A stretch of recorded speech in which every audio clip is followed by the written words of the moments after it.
Testing 1 2. I am a little bit late. Testing, testing. Hey, that's better. Testing 1 2. Test. Good to see everybody. As usual, left hand monkey wrench pulling in first. I wanted to start the stream today with a little bit of an immediate segment, first segment here. Let me just pop in here and let me see if I can do this. Yes. I finished reading this book the other day, and it's an interesting book. The book is from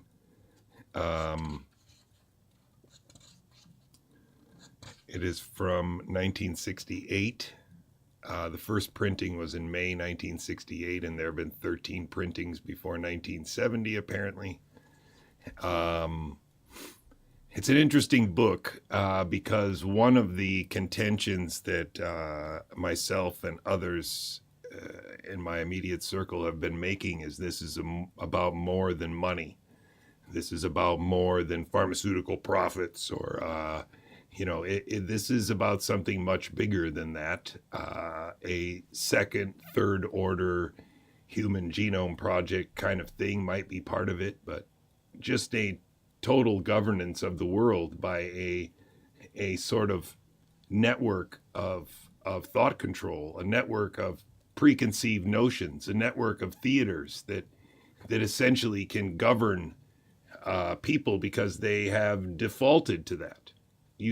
We have accepted social media, and by accepting social media, we are using it now. So instead of getting our news from cable TV, which might have been bad, we are now getting our news from social media, which can be tailored to show each of us a different image of reality. And that means that essentially with the proper tuning and training, it is possible that these basic programs could see patterns in behavior and human behavior that could be weaponized against us. And these patterns won't be very complex. And so this idea of what is it really, is it all for all the marbles? What does that really mean? And I feel like I've often not backed my statement up with well, recently gained knowledge. I mean, I've had this notion in my head for a while as somebody who understood that 9/11 wasn't what they told us it was. But I think taking it seriously now for the last 5 years as the state of the world, taking it as seriously as a heart attack, I've been reading a lot because, as I said on my bike a long time ago, that's about all I can do. I mean, I love biology and I can read stuff. So I'm going to put on a pair of readers and I'm going to read you chapter 3 of this book because I think it's pretty relevant. Oh, these are dirty, but I don't want to waste time cleaning them right now. So I should be able to just slide this over here. Yes, this is chapter 3, What is Being Done. I think this is interesting because I want you to, again, take this from the idea that at these tables, at these dinners, at these campouts, at the Bohemian Grove, at Bilderberg group meetings, at all of these places, the Trilateral Commission, the Club of Rome, Council on Foreign Relations, they have all talked about the management of the population problem and talked about it in a way that I don't think that many young kids are really used to thinking about it or hearing people think about it. And certainly a lot of us even aren't really aware of how it was talked about in the 50s and in the 40s and in the 30s. This is describing what is not being done about the population bomb. Remember, that's the name of this book, The Population Bomb. And the idea is that only kids are dying of starvation.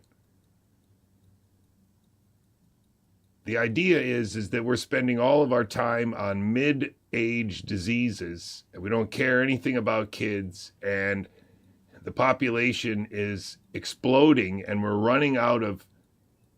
So it's a really, really dark narrative about the earth being overrun by people if we don't do something about it. So the ship has hit the rocks and is sinking. The passengers scream for help, some jump overboard and are devoured by circling sharks. A group of distinguished scientists is on board. One of their number suggests that they go help man the pumps. Oh no, shout the others.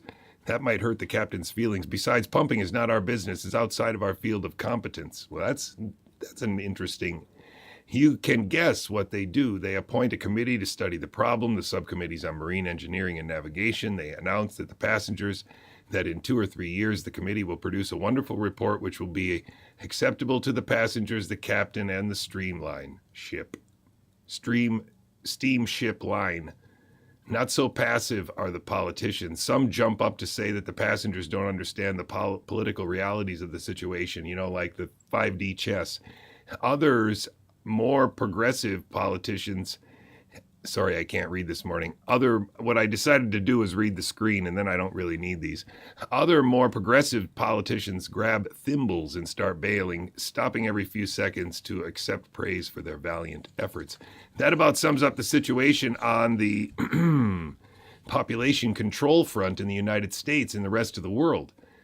People in positions of power have either ignored the problem or have recommended solutions that are inadequate in scope or proven failures.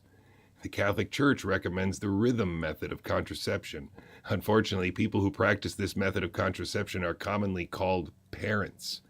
Even under the most carefully controlled conditions, women using this technique run a 15% risk of pregnancy each year they use it.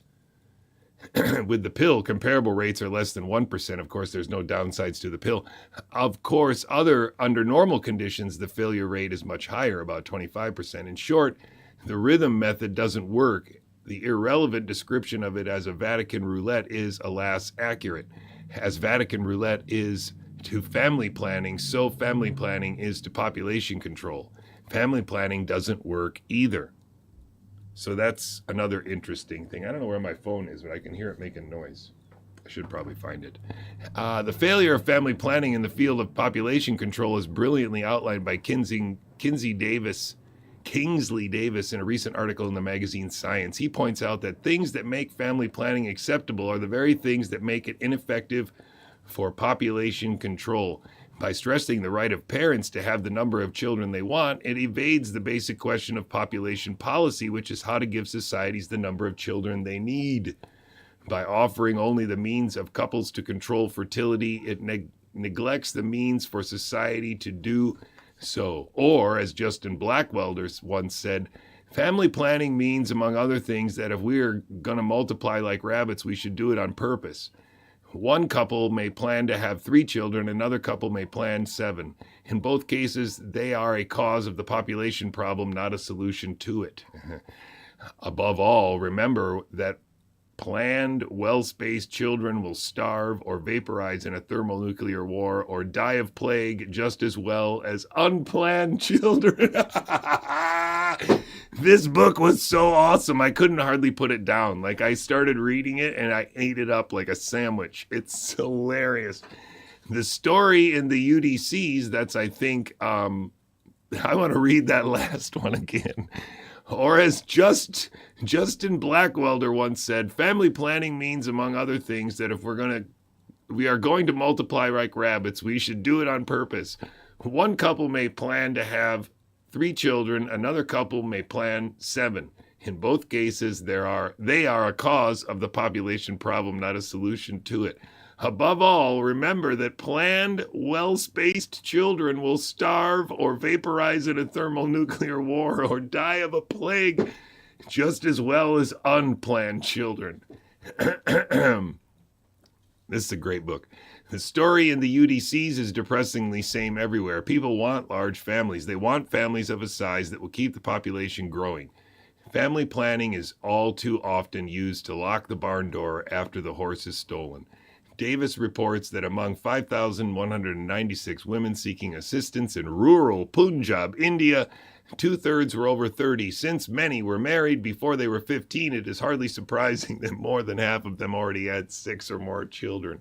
Similarly, the president of Hong Kong Family Planning Association pointed out that at least in the early years of their program, the patients who received assistance were usually about 31 years of age and had 6 children.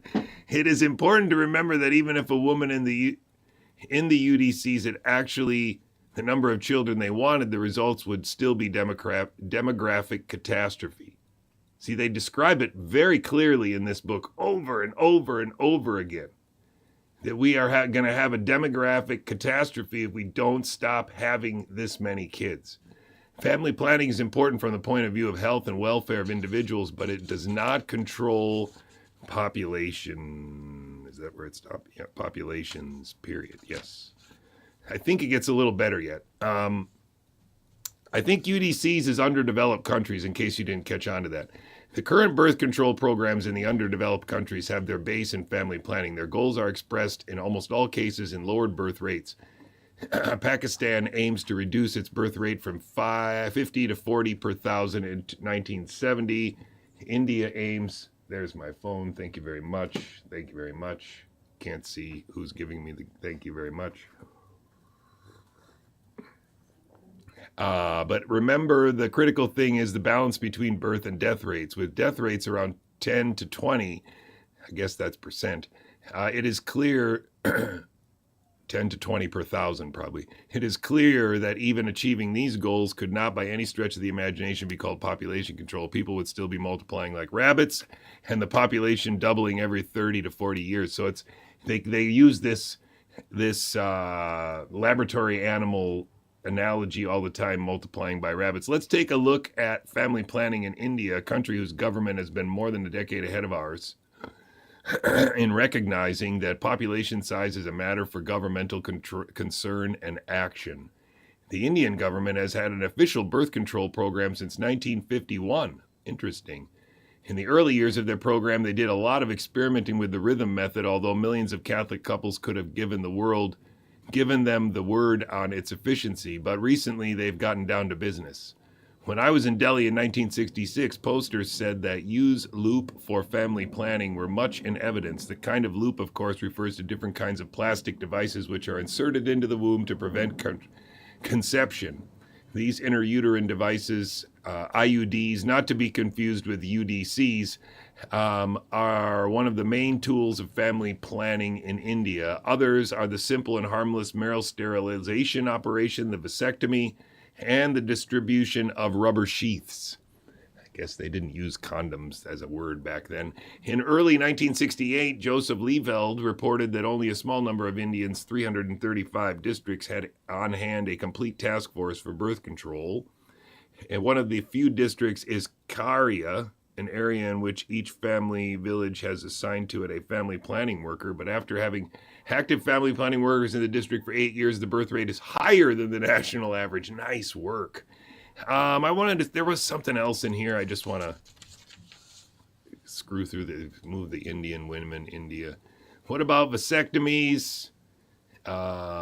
Recently, there was talk in India of compulsory sterilization for all males who are fathers of 3 or more children. See, India's way ahead on this stuff. That's kind of cool. They might make a good partner if you wanted to pull off an operation where you were going to try and, get some population control in a place where there is none. Can you imagine the Pigababa attempt to sterilize 40 million males? What the hell is he talking about? Can you picture the probable results of a government attempt to sterilize 40 million males? What a problem it would be in our country with its relatively informed populace and efficient transport and communication system. Huh? Imagine such an attempt in India where the difference between castration and sterilization would almost be impossible to explain.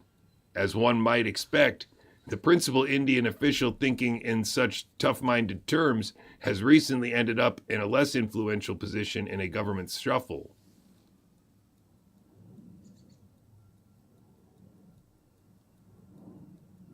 So they have a big problem because Hindu people say it's a sin to prevent children from being born. Ooh boy, they have a problem in India then.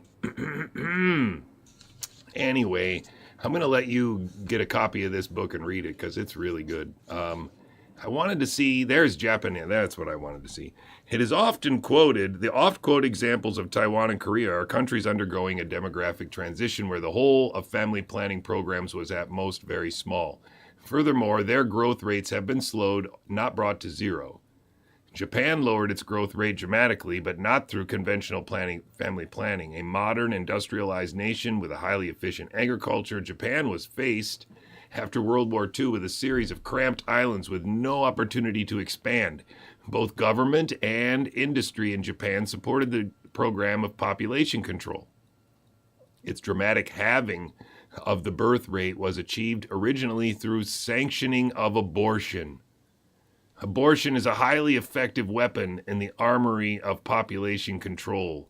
It is condemned by many family planning groups, which are notorious for pussyfooting around about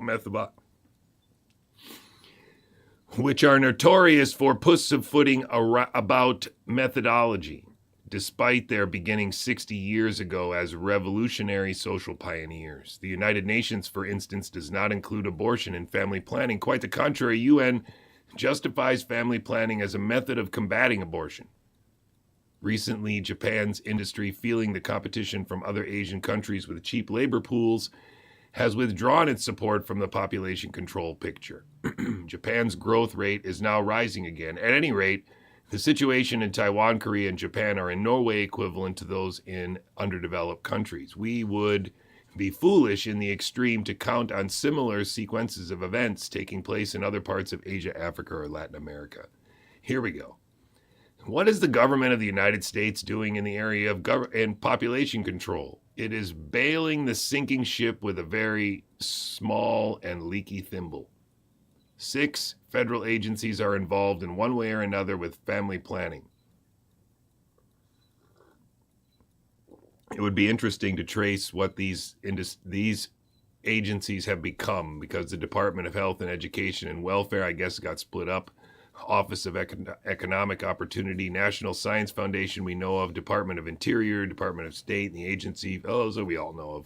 Agency for International Development maybe became USAID, I don't know. The total spent by the agencies in 1967 for birth control and family planning activities was $33 million. $18 million by those, 9, 5, 1.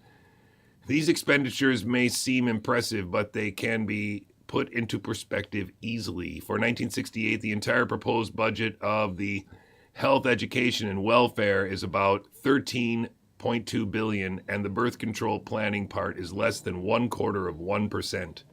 Again, the population budget of all the agencies would not buy more than a dozen sophisticated military jets. It's roughly the same amount as the government appropriation for rat control.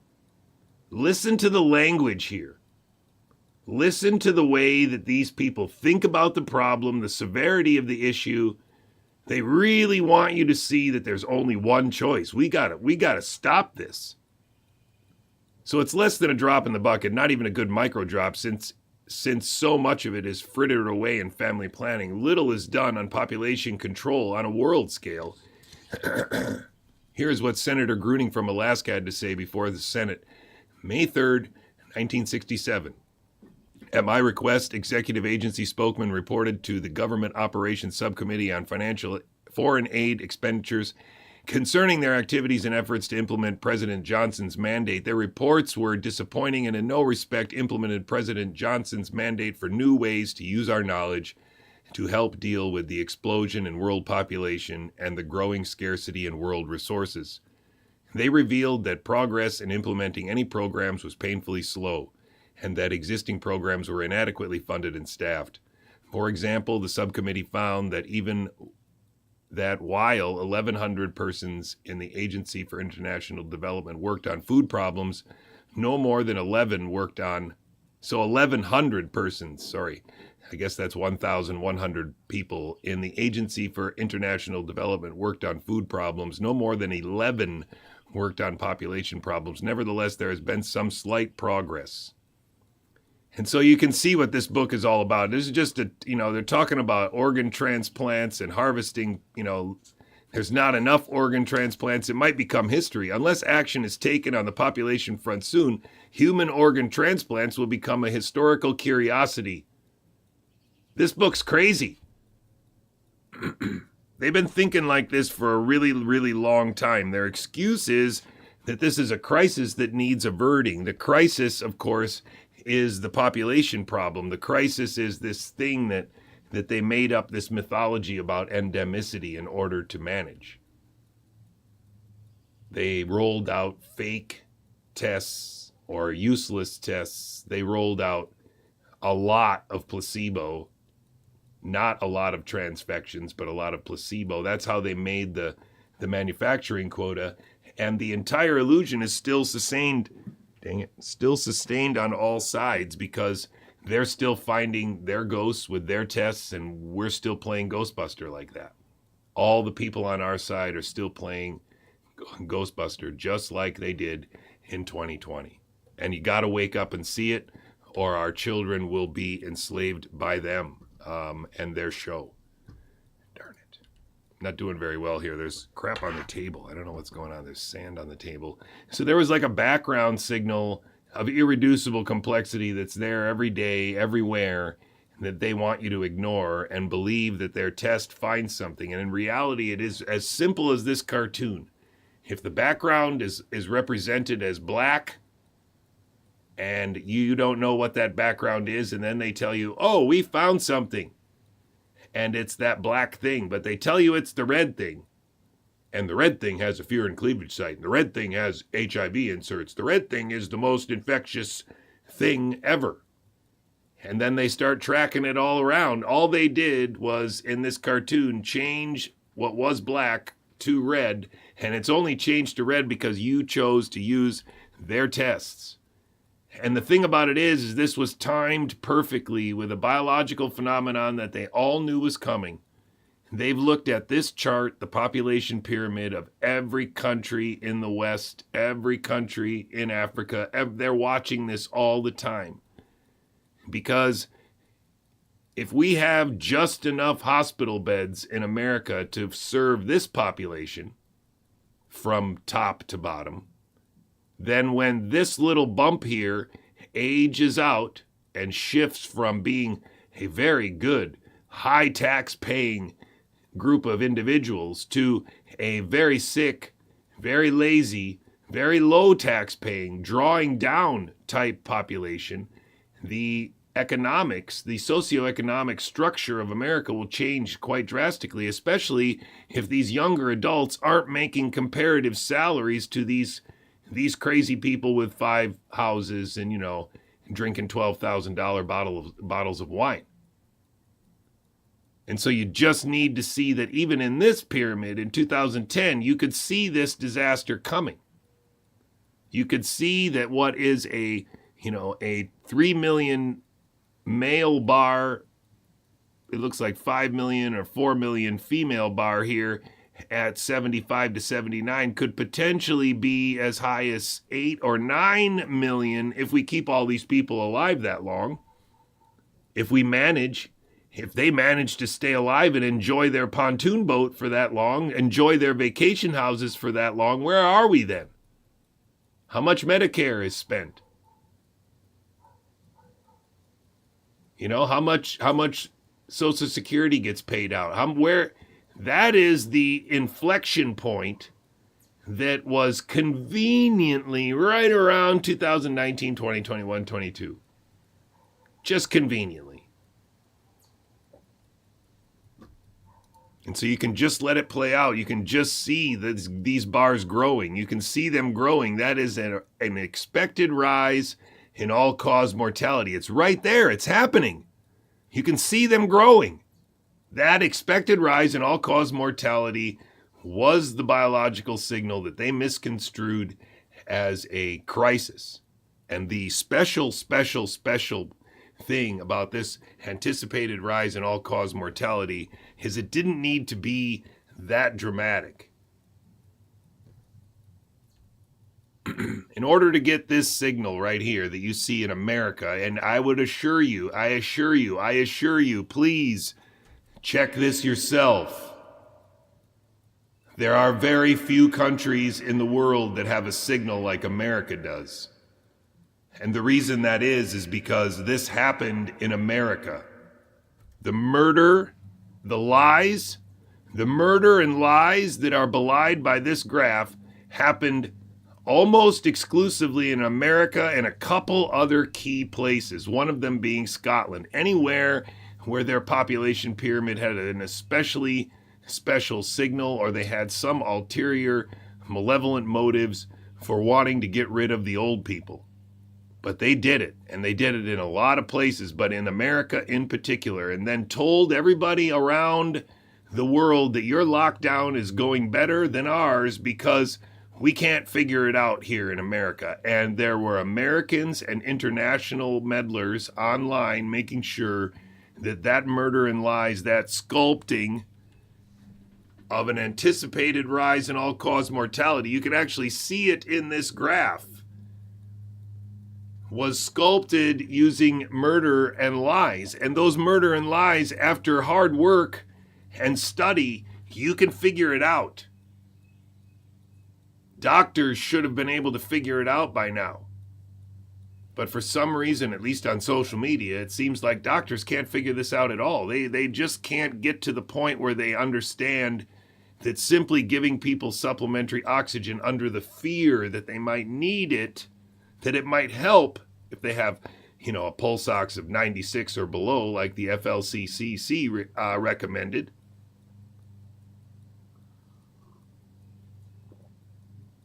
And again, remember, it's a list. It's a long list of things that if you send these messages out into the ether, into corporate hospitals, and you get even a majority of doctors to follow along with this general idea, especially the one that you don't use antibiotics on a viral syndrome, and right now most of the things that'll probably come in here are viral, we will have murder and lies. And now you add all these other things in here, and it is just an absolute mess. And nobody's looking back on it. Nobody is going to turn around and look in the rearview mirror, because that is the goal. To teach this to our kids, that pandemics are real, that vaccines can save us, that these questions are all worth asking, and they are not. There are better questions to ask. There's better biology to research, and I don't know what to tell you. I think it's very, very simple. RNA cannot pandemic. Intramuscular injection is not a form of medicine. Transfecting healthy people was never a good idea, and they definitely knew better. And the population pyramids are actually the biology, the signal that they took advantage of. It's that simple. Once you understand that, you don't need to ask where the flu went. But this is all scripted, right? These people are all scripted. And it's not like they got a book and they're just following it. They get little hints, they get little tips, they get little, here's another another sponsor. And by the way, don't say that again. And also there are more malevolent people out there that are more malevolently scripted. Otherwise, there would be a better explanation. There's no better explanation for that. If you see this man wasting so much time with this woman on a podcast like this can only be explained by these two being some form of government NATO agent. I don't really know, because she's Canadian and Israeli. I don't really know because he's worked for the Department of Energy since he dropped out of college. So it's hard to say, but he's had clearance for a while. This lady clearly has an interesting set of passports. And that guy's a clown, right? So the only way to explain this and all the others, right? Because Tommy has had Robert Malone on his podcast alone and together with other people, like countless, I don't even know how many times for sure. And at least twice he was on there with Stephen Hatfield. Those are some of the most remarkable videos I've ever downloaded from Rumble. And it's all scripted bullshit. All scripted bullshitters. And we are now having really scripted bullshitters at the head of the FDA. And it is terrifying for the simple fact that we saw this coming. Mark Kulak in Boston, Massachusetts of Housatonic ITS and I have seen this weird signal in the background and then in the foreground about intellectual property, about the FDA. It just became weirder and weirder. And at some point we had this, I felt the need to send an email to Robert F. Kennedy Jr. and say, dude, did you know that Brett Weinstein recorded a podcast with you and then didn't release it for 14 months? Did you know that Brett Weinstein's dad worked with your dad? Could it be that Brett Weinstein is meddling with you because he didn't release that podcast for 14 months? Did you know that? That's crazy. And for me, that was a really big deal because I still believed that Bobby Kennedy was a good guy. I still believed that I was having an impact on the book and that I was figuring things out. And when I saw that Brett Weinstein had kept this recording until February of 2023, having recorded it in November of 2021, when I was in a Signal chat with him, you see? So I was really pissed. I was like, man, Brett Weinstein was in the Signal chat with me and I was teaching him all this stuff and that guy interviewed you and he didn't even tell me. And then he didn't release it until 14 months later. And so I tried to explain all of this to Robert F. Kennedy Jr. in an email, and he replied in about an hour after I sent the email with thank you.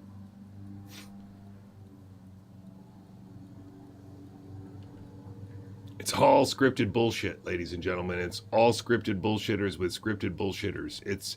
It's horrible, but it's also great because now we can finally see it and the realization can come. You don't have to, you don't have to make any leaps of faith. You just have to do the research on your own to look at the patterns, make a calendar for yourself, and see what they were up to and how their rhetoric did not change in the way it would if you were genuine. You will see the same pattern as I see. You will see scripted bullshit. And so where did that scripted bullshit get us? By design. Well, it got us to accept PCR as a diagnostic standard all around the world, and that was achieved. It got us to accept sequencing as a high fidelity measurement, and so there are very few professionals that would be willing to argue if somebody said, well, I found this sequence in your laboratory. Intramuscular injection has been proven beyond question as a great methodology in medicine, and that's quite terrifying, I have to say. The RNA is obviously huge military potential. Of course, more than a nuclear bomb, RNA could potentially, wipe out billions of people, and even somebody as intelligent, as bright as Sam Harris is definitely convinced. And solving America's health problems is going to be complicated because it's not just intramuscular injection. It's also, petroleum-based dyes and glyphosate and all the toxins in the food and processed food. And so, RFK Jr. as Health and Human Services Secretary, already a huge win. And that's really where they've gotten us. That's what we believe, right? And I am now very convinced that the United States was the victim of a Trojan horse. And that Trojan horse was scripted by these two guys, Robert Malone and Kevin McKernan, probably both working for the same weaponized piles of money or government agencies, or maybe they were double or triple agents for all I know.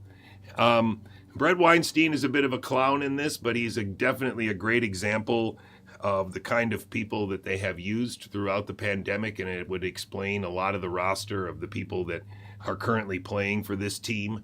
It is a team of go-getters, and it's a team of people who want certain things, and that's independent of whatever the truth is or whatever justice is or whatever a future with freedom and justice means to them.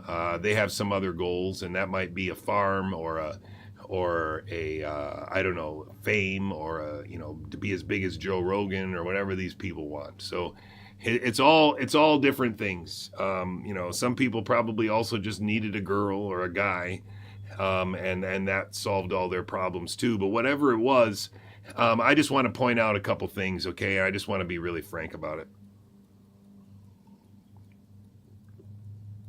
The vast majority of Americans believe that Trump was actually shot at by a guy who went to the same high school as my son goes, and I think that's a lie. I don't know what parts of it are true and what parts of it are fake, but I know that their absolute disinterest in Matthew Crooks, who lives 4 blocks away, or supposedly lived 4 blocks away from my house, who had a video, a BlackRock video at the high school, that was supposedly on social media or Discord or something like that. We know nothing. We know nothing about the surgeon who fixed Trump's ear to perfection, and we know nothing about a scar. We know nothing at all, because Trump wasn't shot. That was a social media orchestrated stunt, and they were demonstrating the power of social media and how easily they control a narrative like that. And one of the ways they did it was they had people like Brett Weinstein do a few podcasts about multiple shooters, and had a few other, Bush League level people do some stuff about multiple shooters. And then that climbed up the chain. And before you know it, you have people on the left laughing about the idea that they're talking about multiple shooters, or that maybe the Secret Service was in on it. That's ridiculous. To the right, saying that there were even people in a hangar somewhere far away with a drone or something like that. And so the thing you need to see is that Robert F. Kennedy Jr. as a Health and Human Services Secretary is a massive distraction, not only for you on the right, or us on the right, or us on the conservative populist right, but the people on the left that are into trans rights and think that some of these, trans high school kids are legit and should be throwing a softball and for 9 games straight or something like that. Like, look, it's a distraction. And how do you know it's a distraction? Because Trump's administration did not submit a budget this fall. Please understand how absurd that is. Not only is it absurd, but think about how absurd that is, that the media hasn't even covered it. He's not a first-term president. He's had 4 years to plan his triumphant return. He's had 4 years to scout out who he wants in what places, or to get people who know and plan it out so that when he got in, he could hit the ground running. Yet they did not submit a budget. Instead, you heard a lot about Elon Musk and Donald Trump, having some kind of bromance problems or whatever. You heard a lot about Israel. You heard a lot about everything else but the simple fact that the Trump administration did not submit a budget. That is just rank incompetence.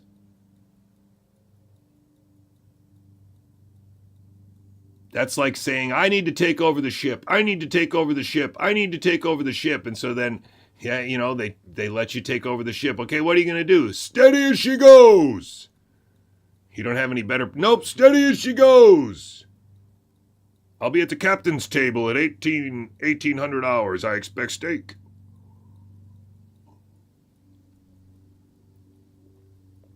And yet, what are we fighting about? Who's Casey Means? Are we fighting about the mRNA, or whether we shouldn't do the... This is the problem. The ship is still going to be run into the rocks. America is still going to be controlled, demolished. Nobody has taken the foot off the pedal at all. And we are still trying to debate whether there's something good happening. Our Secretary of Defense is a mega joke. And the only reason why anybody watching this show might not be aware of it is because of your skillful use of social media. Because the rest of the world knows. And the rest of the world is being shown. And so while we lounge around in our little little bubble on X or on Telegram or on Locals or listening to the Brett Weinstein podcast and typing into the chat, way to go, Brett, you just are such a great guy. The Trump administration did submit a budget, and also Brett Weinstein doesn't seem to be aware of that either. So what kind of citizen is this asshole really anyway? Does he even know anything about how the government works? Do any of these people understand what happens when the National Guard is sent somewhere? Are they just allowed to do whatever? Do they just fall under the command of local police? What has the media told you about the use of National Guard in particular states in those deployments? What have they told you about that? Have they informed you at all about what the Guard can do and can't do and who's under whose orders they're under? Because if they haven't, then what are they really doing? Other than showing you pictures and telling you stories. Even Nicole Shanahan says it's the CIA on our streets. How come it's always the CIA?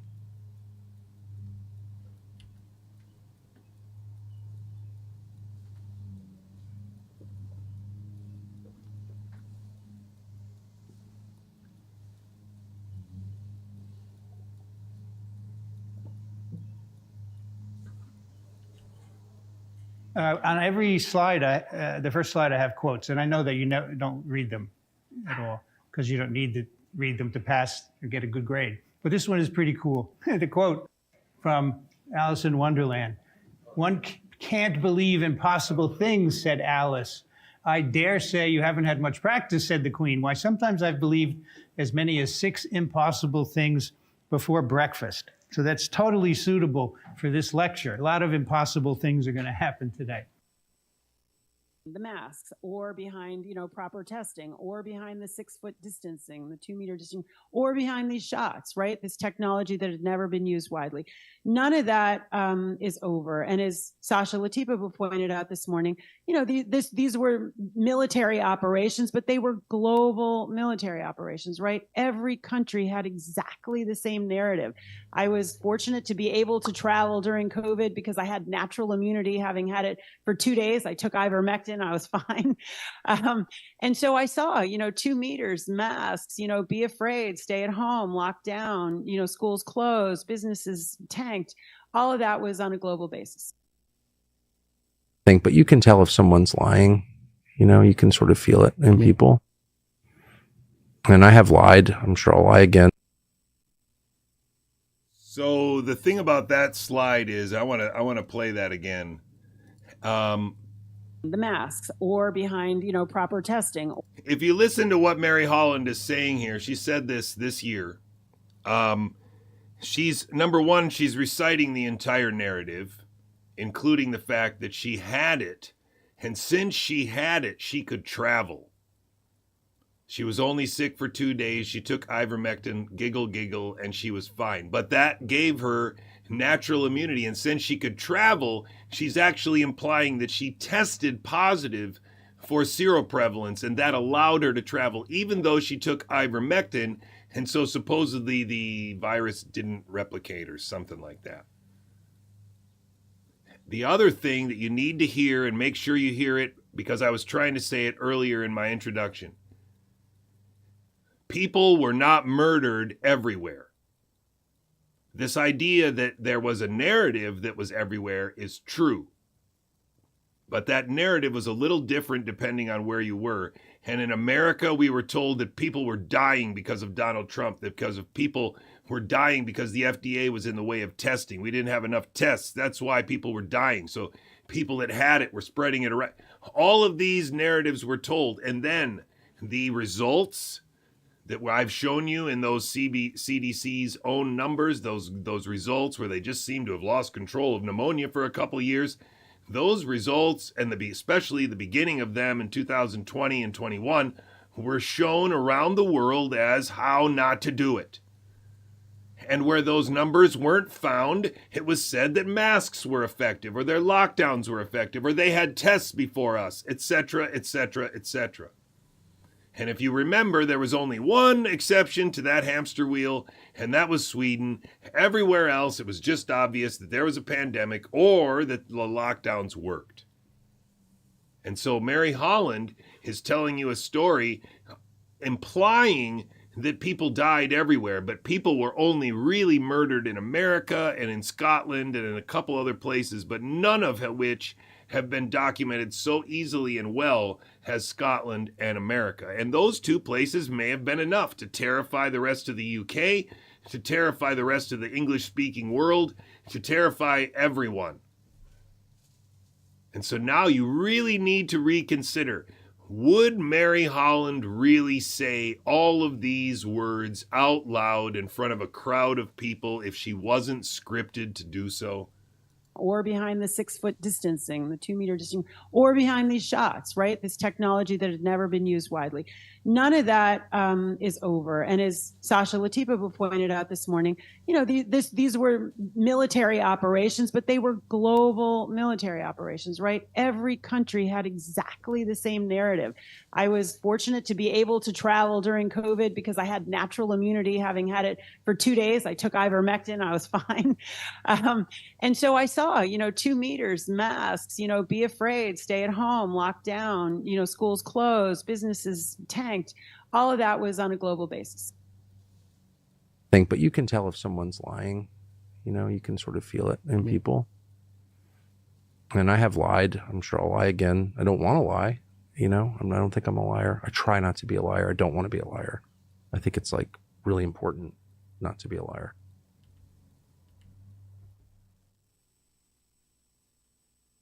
What is it? 6 years back, I asked one question. I'm afraid that the latest data tells us that we're dealing with essentially a worst-case scenario. I'm afraid that the latest data tells us that we're dealing with essentially a worst-case scenario.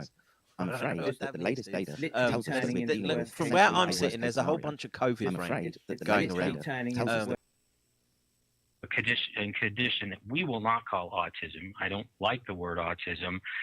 He was vaccine damaged. He was neurologically damaged. A condition that we will not call autism. I don't like the word autism. He was vaccine damaged. But you can tell if someone's lying, you can sort of feel it in people. And I have lied. I'm sure I'll lie again. I don't want to lie. I don't think I'm a liar. I try not to be a liar. I don't want to be a liar. I think it's like really important not to be a liar.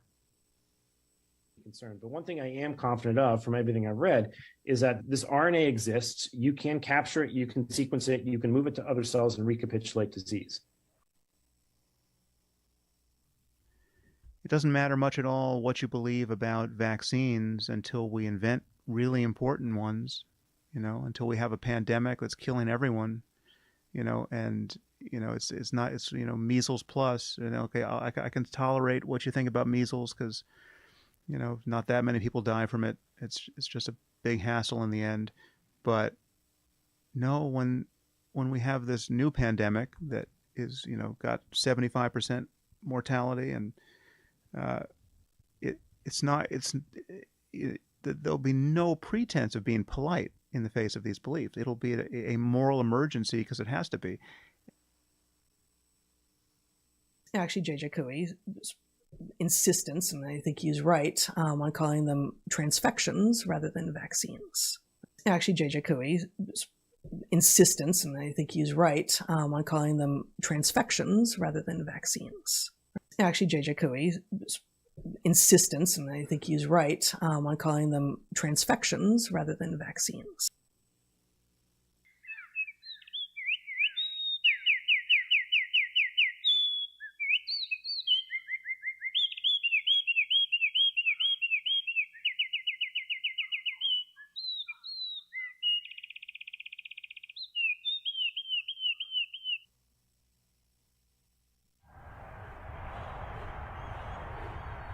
I don't care how you get there.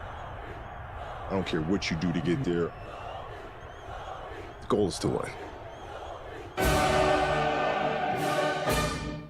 What time is it? Game time! Boom!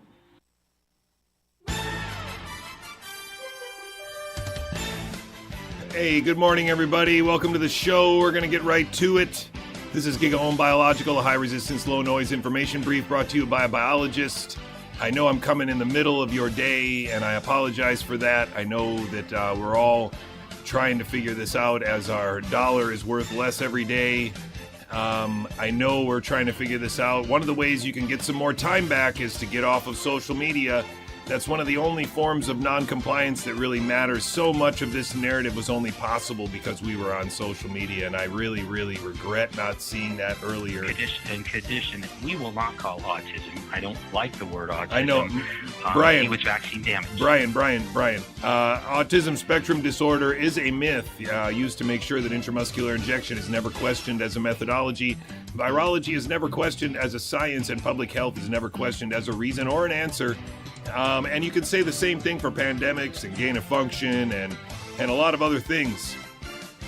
And if you don't start to understand this trap, understand why the cheese is free on social media, your children will be enslaved. That's the best I can put it. There's lots of illusions out there, including that Google Fold thing that doesn't really seem to know anything about prions yet. Gigaohm Biological is the biology that they ignore, they being the people that seem to have decided they want to be part of the ruling elite. And so they've sold out our grandkids. Gigaohm Biological and my family is not part of that. We are not doing anything here but putting it all on the line. And that's what we do here at Gigaohm Biological. This is a family of 5 in America, in Pittsburgh, Pennsylvania. It's a stream for America and for the world. We have family in the Netherlands that are also trapped inside of a more advanced version of the same trap. If you are here, you are at the top of the wave. You've been here for a while. If not, you might really need to be reminded on how to stay focused on the biology, not take their bait on social media, and love your neighbor. The voice that you hear is that of Jonathan Cooey. I come to you live out of Pittsburgh, Pennsylvania. You can find me on PubMed. You can find me in the Wuhan cover-up book. You used to be able to find me around Jay Bhattacharya at some barbecues, but not anymore. And you used to see me on a YouTube channel called JC on a Bike, but for now I've kind of put that to rest. They gave me a strike. I want to make sure I don't endanger that catalog of videos, and so I'm now streaming under a moniker called JC in the Woods, which is a channel that I opened up during the pandemic but never put any videos on it. And so you could find me there on YouTube if you're lucky and look for it. I'd appreciate if you do that. I make us a little bit more resilient, even inside of their own network. And again, I've said it before, how this works is I've got about 110 subscribers. They have given me, a monthly donation, and you can do that on the website, gigaohmbiological.com. I also have a few people that give me a larger donation every month that basically makes those ends meet. And if you're interested in downloading some of the things to help you think about this stuff, including our Biology 101 recommended textbooks, please go to the link stuff at gigaohmbiological.com and find that. And there are other links there. We won't talk about those for now. I also want to give a shout out to my friend Mark Kulak at HousatonicITS.com. Great work, great website, always a new link there. He's been working hard to catalog the people that are involved in this, and I think he's done a pretty good job. Certainly he's done a lot better than anybody else. And that makes him part of what I call an independent bright web, a group of Americans that's out to figure it out. A group of Americans that is willing to call each other out, to help each other out, to check each other out, to back each other up, and also working on their own thing. In no way, shape, or form am I trying to say that what I do would ever cover what Joe does or would ever cover what Mark does, but it's a spontaneous sort of harmonizing, a lot like bluegrass music. I think independent bright web could be thought of as really good bluegrass music, just a bunch of good musicians getting together and jamming. And we don't even really need to get together because our work stands out in contrast to a team of performers with elaborate costumes and effects all on the same script. And it's not just a few of these guys, it's hundreds of them. And once you realize that, it starts to become obvious who Joe Marshall is, who Mark Kulak is, and I think who Jonathan Cooey is as well. We are all Americans, and we are all free of a script. Free of a script, at least given to us by sponsors. Free of a script given to us by Rumble. Free of a script given to us by Robert Malone and Kevin McKernan. That's where I think we are. Free of a script that these people were all obviously on. It's very literally free turning into worst of a case script. scenario. I'm afraid Very, that the very latest data free of a tells us that we're script. dealing with essentially a worst case scenario. And that's why we've fallen out of the control of these people. That's why it really seems as though they've lost control, because they actually have. Today, I want to look at, I don't know why that's so loud. Sorry about that. I really want to look at this podcast, the number 7 podcast of the FDA, which was 3 or 4 days ago, 2 days ago. I don't know when it was, but it is quite extraordinary because, as I've said, and Mark has said before, there's this myth. I haven't said it as a myth yet, but I'm going to say it today. It's the title of this show. Personalized medicine is a myth, and it's always been a myth. And they've been talking about personalized medicine for a long time in the context of genetics. So fixing people's genes problems. That's why they interchange the idea of rare diseases they use the word disease to describe rare diseases, which are actually genetic. I don't know what the right word would be. I'm going to turn this music down. They use the words rare disease to describe things where a single protein is missing or malforms, or and that is an enchantment. That is a semantic enchantment. You have to see that because it is disguising the idea that they are interested primarily in genetic abnormalities, because genetic abnormalities are one of the few, perhaps, legitimate handholds that they can get on the irreducible complexity that is our genome or polygenome or whatever it is that we have in our cells. And if you've never heard me use the word polygenome before, well, there we go. Now we're making some progress here. And so before I do this, though, I think somebody gave me some homework a while ago, and I think I want to work on that homework first. So I'm going to go to a video from 2013, and for some reason I couldn't get this video to insert directly into my slide deck. So I'm going to briefly step out of PowerPoint, and I'm going to open this video separately over here. And then put it on the screen over there. Now, the video that I'm going to watch is a video of Tony Bark. And Tony Bark is let me just get that up there quick. What? Cancel. I just want to open it. Oh, I see. I dragged it. I'm speaking today with Dr. Tony Bark, who practices family medicine in Chicago. I learned about Dr. Bark after hearing her speak at Autism One in Chicago this past May. I was very eager to interview her about her talk at A1. Dr. Bark has been... Okay, so A1, Autism One, some kind of meeting about autism in 2013. This is an interview from July 26th. An outraged academic. Now, the thing that I find so cool about Tony Bark is that actually Tony Bark was the head of Rush Medical School's ER. So Rush Hospital, Rush Medical Center is attached to Rush Medical School in Chicago. Chicago's an interesting city because it has 5 medical schools in it. It has University of Illinois Chicago. It has Loyola University. It has Rush Medical Center, which is Rush University. It has Northwestern University, and it has the University of Chicago on the south side. All of those are fairly decent schools, and certainly from a perspective of local reputation, none of them have a bad one. It's not like they're the same as going to the Caribbean or something like that. And nobody that was applying to med school Maybe you might say that UIC is the least competitive of those, and that might have changed since I applied. But all of those schools were on my radar. I just didn't apply to the University of Chicago or to Northwestern. I didn't think I could get in the University of Chicago. I didn't want to go to Northwestern. So I was primarily focused on Loyola and on Rush and on UIC because I thought those were schools that I could get into.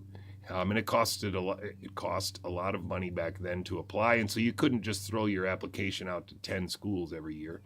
But I know Rush. And actually, my first choice would have been Rush. I got interviewed at Rush. And for her to be the head of their ER means that she was absolutely a badass. Like, not a TV doctor.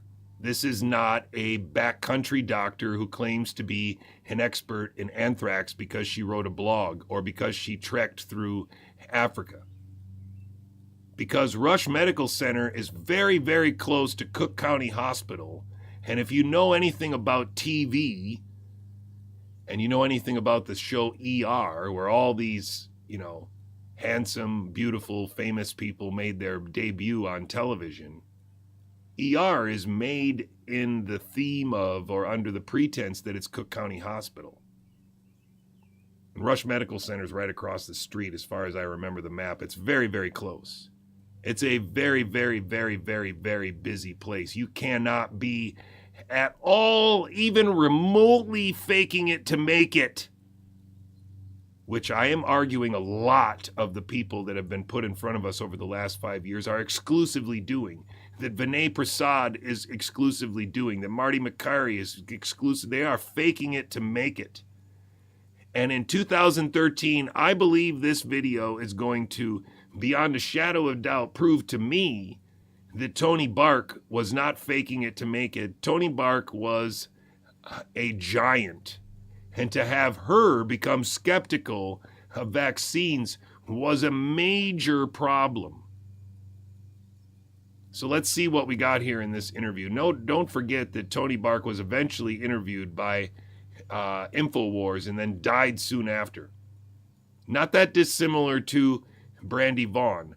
In fact, I think in this video, I'm going to be listening for cues on why Brandy Vaughn's unique background as a Merck pharmaceutical representative would have jived really well with Tony Bark's already, you can see, 2013. This is going to be a couple, 3 years before Brandy really hits her stride.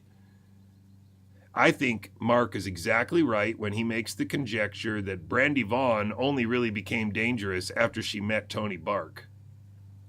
And Tony Bark died in March of 2020.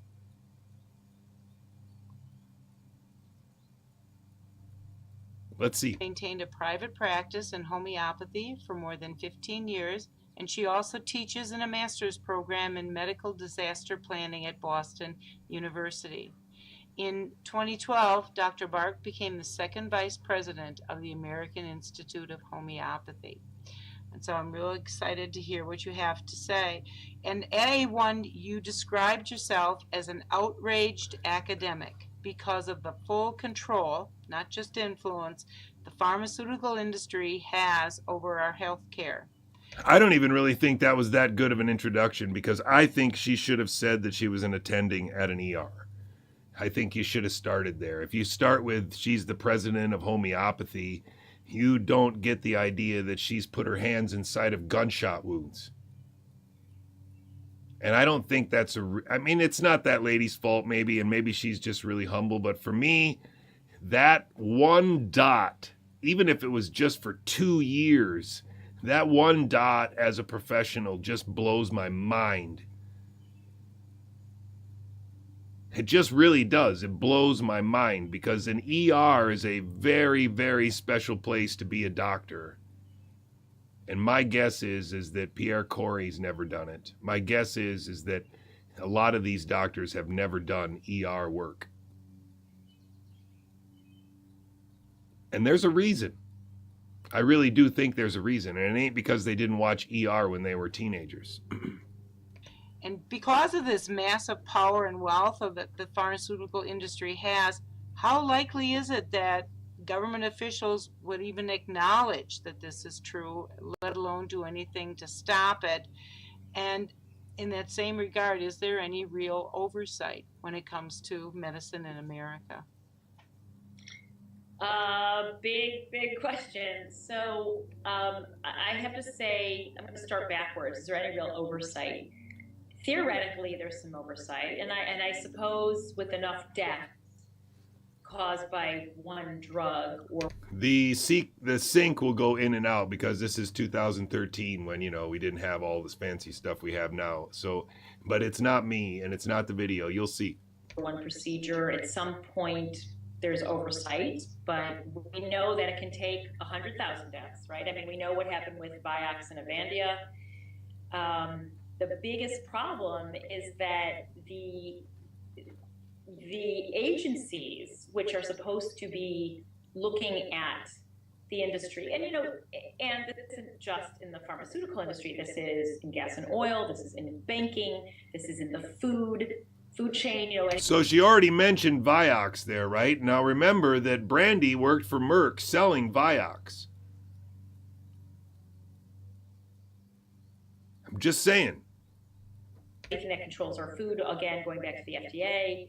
I'm sure it's in other industries, but anything that there's a regulatory body, there's going to be corruption at a very high level and in a very big way, because there's billions of dollars at stake in these industries that I just mentioned, all of them. But my concern and my focus, of course, is looking at the pharmaceutical industry, although, food relates quite closely. I've heard whistleblowers from the FDA speak, and it certainly sounds like the FDA is basically a rubber stamp machine for the pharmaceutical industry to approve new drugs that are going to make a lot of money. We know that it takes whistleblowers to come forth and say, look, the FDA has been approving. We know that from studies and post-surveillance, there's been many, many deaths. But one of the key issues is that there's no whistleblower protection for federal workers. I mean, yes, there was a law passed last December in 2012 that finally gave whistleblower protection to federal workers, with the caveat of federal workers that have to do with any of the health regulatory agencies. So while we're all excited that finally there's going to be some whistleblower protection for people in the federal government, it wasn't whistleblower protection for people at the FDA, CDC, NIH, HHS. They only got military whistleblower protection, which is very little, if any. And so we don't have whistleblower protection, so it's very tough for a government official to come forward at the HHS and any of its bodies, including the FDA, and say that this kind of monkey business is going on. There's been so many deaths. And so that's a problem. That creates a big impediment. And that's there for a reason. Those whistleblower protections are not there for that very purpose, to make it more difficult for people at the regulatory agencies to come forward with news that there is some malfeasance going on. And, so is there a regulatory? I don't really know how much regulation there really is. I think there's more politics. We know in order to get a drug approved. Now, I just want you to think about something for a second. Mark showed us a few pictures of Tony Bark and pictures with Robert F. Kennedy Jr. and Mary Holland. And I've shown you videos of Mary Holland in 2015 on Democracy Now! Arguing that one or more of the components untested in the MMR injured her son. And so she's not anti-vaccine, she just wants vaccines properly tested. Does it sound like Tony Bark is ahead of her at all in 2013 here, just already about how the FDA could have been corrupted by all the money that's available, and then corrupting the FDA could destroy the FDA? Because destroying the FDA is required in order to get personalized medicine through. You have to neutralize the FDA. You have to put people in the FDA that will no longer act on its mandate of regulating medical devices and food and whatever as safe and effective, and what's on the label is what's in the box. If you put people in charge of the FDA that no longer enforce that or create exceptions to that, then you don't need to ruin the FDA. You don't need to destroy it. But they were creating skepticism in the FDA by corrupting it, by genuinely corrupting it on purpose. Everybody hates the FDA.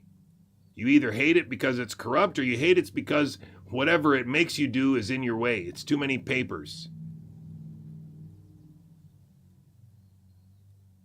And now, I don't know if you can imagine it or not, but I heard somewhere that like some of these applications to the FDA can be 800,000 pages long.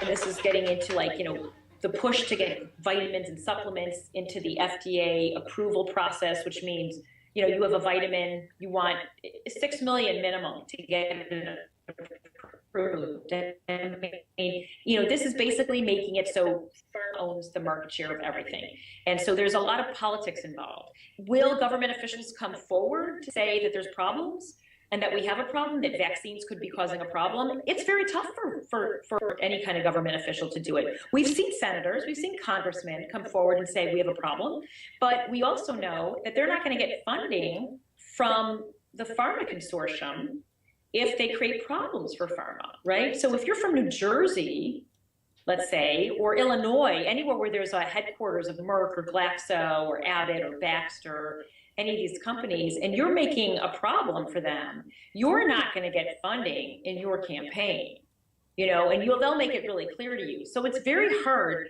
for our legislators to come forward. It's even harder for people in the FDA, CDC, NIH to come forward because they'll lose their job. They don't have whistleblower protection. It's their life. It's their life, the way they make their living at stake. And we know that, especially looking at Peter Doshi's work at Johns Hopkins, there was an article about Peter Doshi and his whole consortium at the university, and he's a postdoc fellow, very brilliant. Peter Doshi in 2013? I don't know if you know who Peter Doshi is, but this is definitely a very, very big red flag that she was murdered. Peter Doshi was a very big problem at the beginning of the pandemic because he had a platform, he had respect, and he said some things that shouldn't have been said, but he didn't question the real narrative.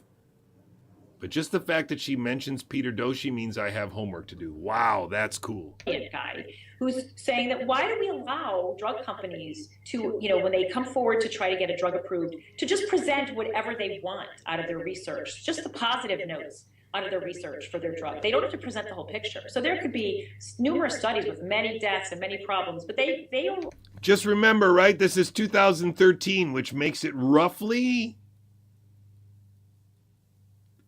it's a long time ago. It's a long time ago, guys.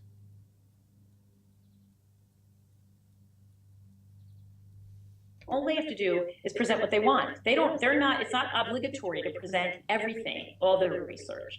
And Peter Doshi's trying to change that, which would help. Thank you. Now you make it very clear that there is no science behind the claim that studies show no link between vaccines and autism. And I'd just like you to explain what you mean by that.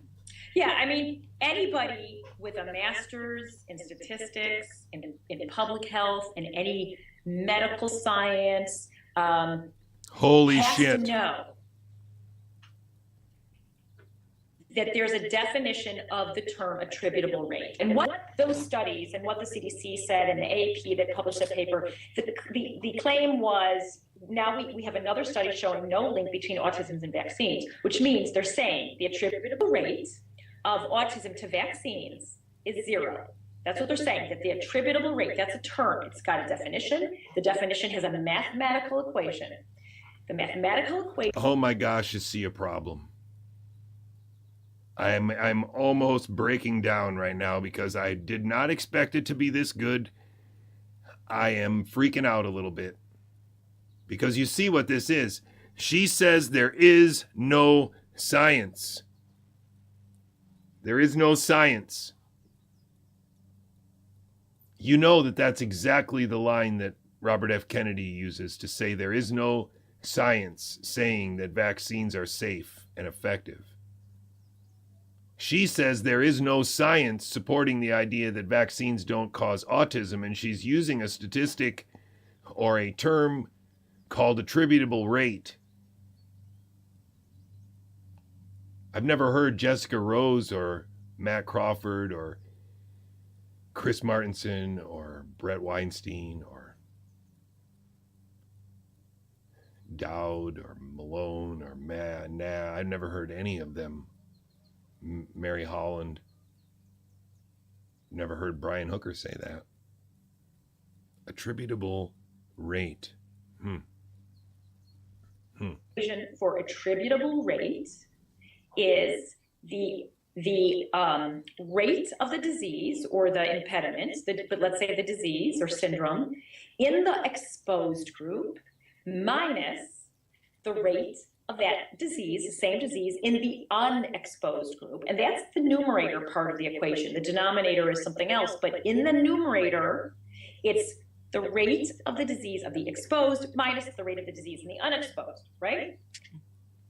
Well, that means you have to have a study that looked at the rate of autism in the unexposed, meaning vaccine unexposed. You can make other claims. So that study, that last study that came out, can make a claim such as, increasing antigens does not increase likelihood, increasing exposure to different antigens does not increase likelihood of autism. They can make that claim because that's what they looked at. They cannot make the claim that vaccines are not related to autism. They didn't look at that. They can't, this is a definition that is set in, it's a standard. You can't wiggle, there's no wiggle room for the. Does that sound like a lot of what James Lyons Weiler says or no, right? It doesn't at all. It's just nothing like what, does Suzanne Humphreys ever? No, that's it. The AI says no. I just have it plugged into the microphone. What about Robert Malone? Has he ever said no? Man, it's crazy. I can't think of anybody else who's said, wow, nuts. Stop lying.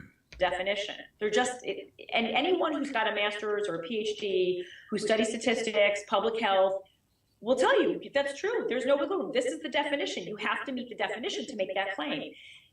The problem is that people read it, the media picks up on the news, which is, another study that proves there's no link between autism and vaccines. They don't bother to look at what it is. And so people in research might read it and just believe, they don't bother to read the study. But if they read the study, they'd be like, they didn't really look at that. They didn't look at the unexposed, so they can't make a claim about attributable rate of autism to vaccines. You can't attribute zero autism to vaccines because you didn't look at the rate of autism to the non-vaccinated. You just can't make that claim. It violates very basic rule of public health statistics. Okay, thank you. I'm speaking with Dr. Tony Bark, who has a private practice in homeopathy in Chicago. And I would just like, first of all, to ask you, how does your practice of medicine differ from most conventional medical doctors? Well, first of all, you wait 10 minutes to see me and then spend 2 hours with me, as opposed to waiting 2 hours for the doctor and spending 10 minutes with them if you're lucky. So I just want to preface that I'm an MD. I'm a licensed medical doctor. My focus is classical homeopathy and nutrition, and I do something called Skinner, which is a reflex biofeedback, looking at the autonomic nervous system and actually balancing the autonomic nervous system. But my initial appointments are 2 hours. They often go over, sometimes 2.5 to 3 hours. My follow-up appointments are typically an hour to an hour and a half. And I focus on looking at what is going on with the patient, what was going on in their life when their illness or disease started, and figuring out what pushed their system out of whack, out of balance. And the goal is to get them off their medications. They come to my office usually on a lot of drugs, not doing any better because they're on all these meds and they're still anxious or they're still depressed or they have severe autoimmune disorders and they're not any better on all their suppressive medication. And so I get people off their medication. We have to wean, a lot of that is weaning carefully because some drugs you can't just stop, but it's looking at the patient and no stone goes unturned. I look at what the emotional thing was, what was going on in your life emotionally, socially, environmentally, nutritionally, what kind of meds were given to you, what was going on when you developed this disease or this illness. If it's a kid, I talk to the if they adopted the child, what do they know about the prenatal care or the parents of genetic origin? If it was a mother, if I see a mother who carried the child, what was your pregnancy like? What was the child like initially? Did they receive vaccines day one of life? Did you get a vaccine while you were pregnant? What kind of drugs were you exposed to? So I call myself a medical investigator. I'm investigating what's going on. That's trying to figure out fantastic. what's going on. And underneath all chronic disease and all chronic pain is some amount of autonomic dysfunction. And I can address the autonomic dysfunction very first day in my office with my scanner device. So that, so if they're in a hyper fight and flight and there's insomnia and anxiety associated with it or numbness and tingling, I can get rid of that pretty quickly. And then what I do is I do homeopathy. I figure out, a remedy specific for that person based on the whole picture. And I look at their diet, because I look at a lot of times if you're taking certain medications, it's going to make you deficient in certain minerals. It's going to make you deficient in or require higher doses of certain vitamins for certain reactions in the body. And it can also, if you've got autoimmunity, chances are you've got very open tight junctions and you're leaking, it could be leaking from thyroid. Wow, open tight junctions, and then she doesn't focus on the gut right away, but she tells you there are other tight junctions that could be leaky and causing problems.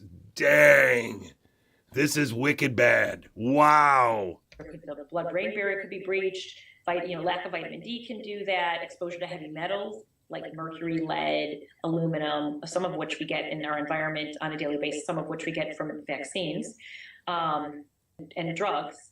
And so I look at the whole picture. So 2 hours often isn't even enough time. And a lot of people who come in from out of town to see me will schedule a daily appointment for 3 days in a row and then leave. And so when they leave, they've left, they're a whole lot better already by the time they leave. And we follow up in Skype and, or they fly back in. So that's how I practice. It's very holistic, but it's also very personalized because no two patients are. Now, you might think that, oh, wow, but she's saying personalized medicine, but you need to draw back and realize that the multi-decade long Human Genome Project operation had a forward-facing brochure level that they showed you on mainstream media and that Francis Collins played the primary face of for a while. And then it had the national security part of it. And the national security part of it is still rolling on long after they've declared, well, we finished it, or we really finished it this time, or now we're really finishing it. It's still rolling on because it is a national security priority. Because they're looking at the population pyramid and they're seeing that around the world, there is a once in a multi-generational opportunity to collect an unprecedented amount of data if we can build the infrastructure to collect it, if we can build the social and economic network to collect it, to mandate collecting it. And this was already 13 years or at least 10 years after the Human Genome Project was declared done. And then I guess Craig Ventnor bought a sailboat and went collecting DNA in the ocean. This is a very dangerous person that when meeting with Brandy Vaughn, I guess made a very, very dangerous little, I don't know, but I know this lady's dead and I know Brandy Vaughn's dead. I know they were both InfoWars. I know they were in lots of pictures with Bobby Kennedy and with Mary Holland and with James Lyons Weiler. I know James Lyons Weiler made a memorial video for Tony and said at the end of the video, "I love you, Tony."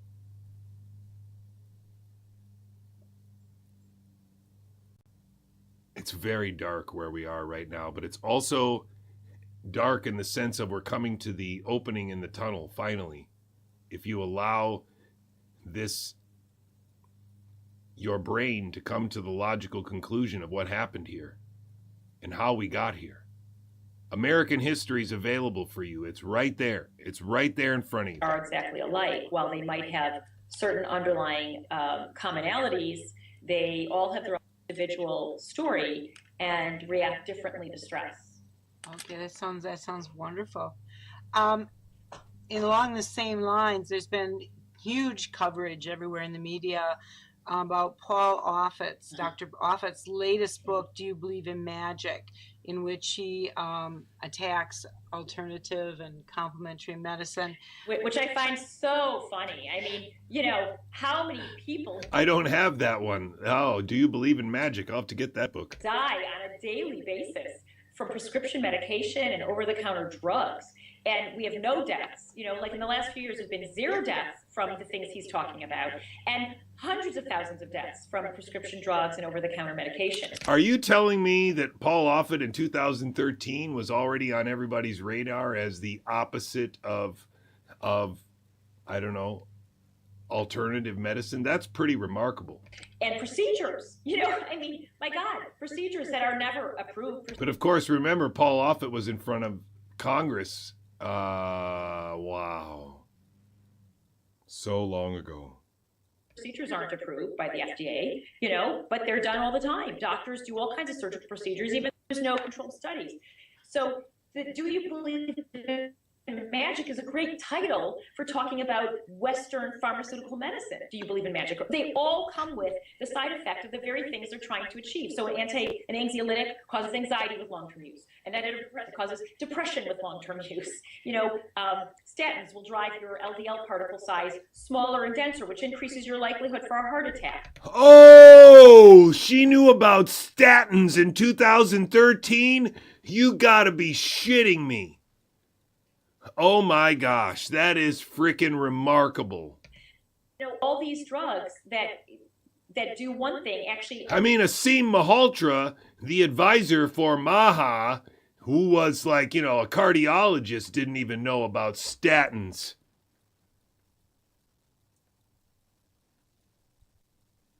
Have the same side effect. Look at these bisphonates, come with a risk of fracture, of jaw and thigh fracture. You're taking it for osteoporosis, and which has been marketed as a, you know, this new disease in the last 30 years, and it's causing an outbreak of spontaneous fractures. So I love that. I love that Paul Offit did this. It brought such attention to it. I think it's backfiring on him. I mean, he is not an industry outsider. He's an industry insider. He wants to sell his book. He's had the luxury of having these jobs where he's getting paid huge amounts of money for being a spokesperson for the industry. And, you know, I think people who kind of didn't know who he was and maybe thought he was a good guy, he's promoting vaccines, and, you know, read his stuff and say, who the hell is this guy? I mean, you know, my father, who is pretty sharp, I mean, my father's really sharp in terms of like healthcare and stuff, but he had never heard of him. And he's like, oh my God, I read this article from this doctor. He's so way off base. He's talking about vitamins and minerals killing people. He said, my God, you know, my dad's been taking vitamins. My dad's 88, my mom's 86. They look phenomenal. They have very, you know, hypertension, that's it. They both have hypertension. My dad takes the lowest amount of meds, you know, this is kind of his hypertension. It's kind of a little frightening, right? Because we know that right before she died, I think her parents died. I don't know the exact time frame. This is crazy. They have their own homeopathic kit. They use their own vitamins. My dad's been taking vitamins since he was 60. Now, I know this is anecdotal, but I have to tell you that I measure people's intracellular levels of vitamins, minerals, and cofactors, and there are people who are deficient. We see iodine deficiency all the time, B12, vitamin D, glutathione, low glutathione, especially in kids on the spectrum, and they do much better. Oh, and magnesium and potassium. I mean, these, I have a lot of patients who do so much better with the addition of vitamins or minerals or supplements. And he is so outrageous that good for him, because honestly, I think he brought a flashing neon sign over his name, and people are looking at him and going, really? Huh? What's your background? Oh, you're an industry insider. You might have something to gain from this problem. So she's been slapping him around since 2013.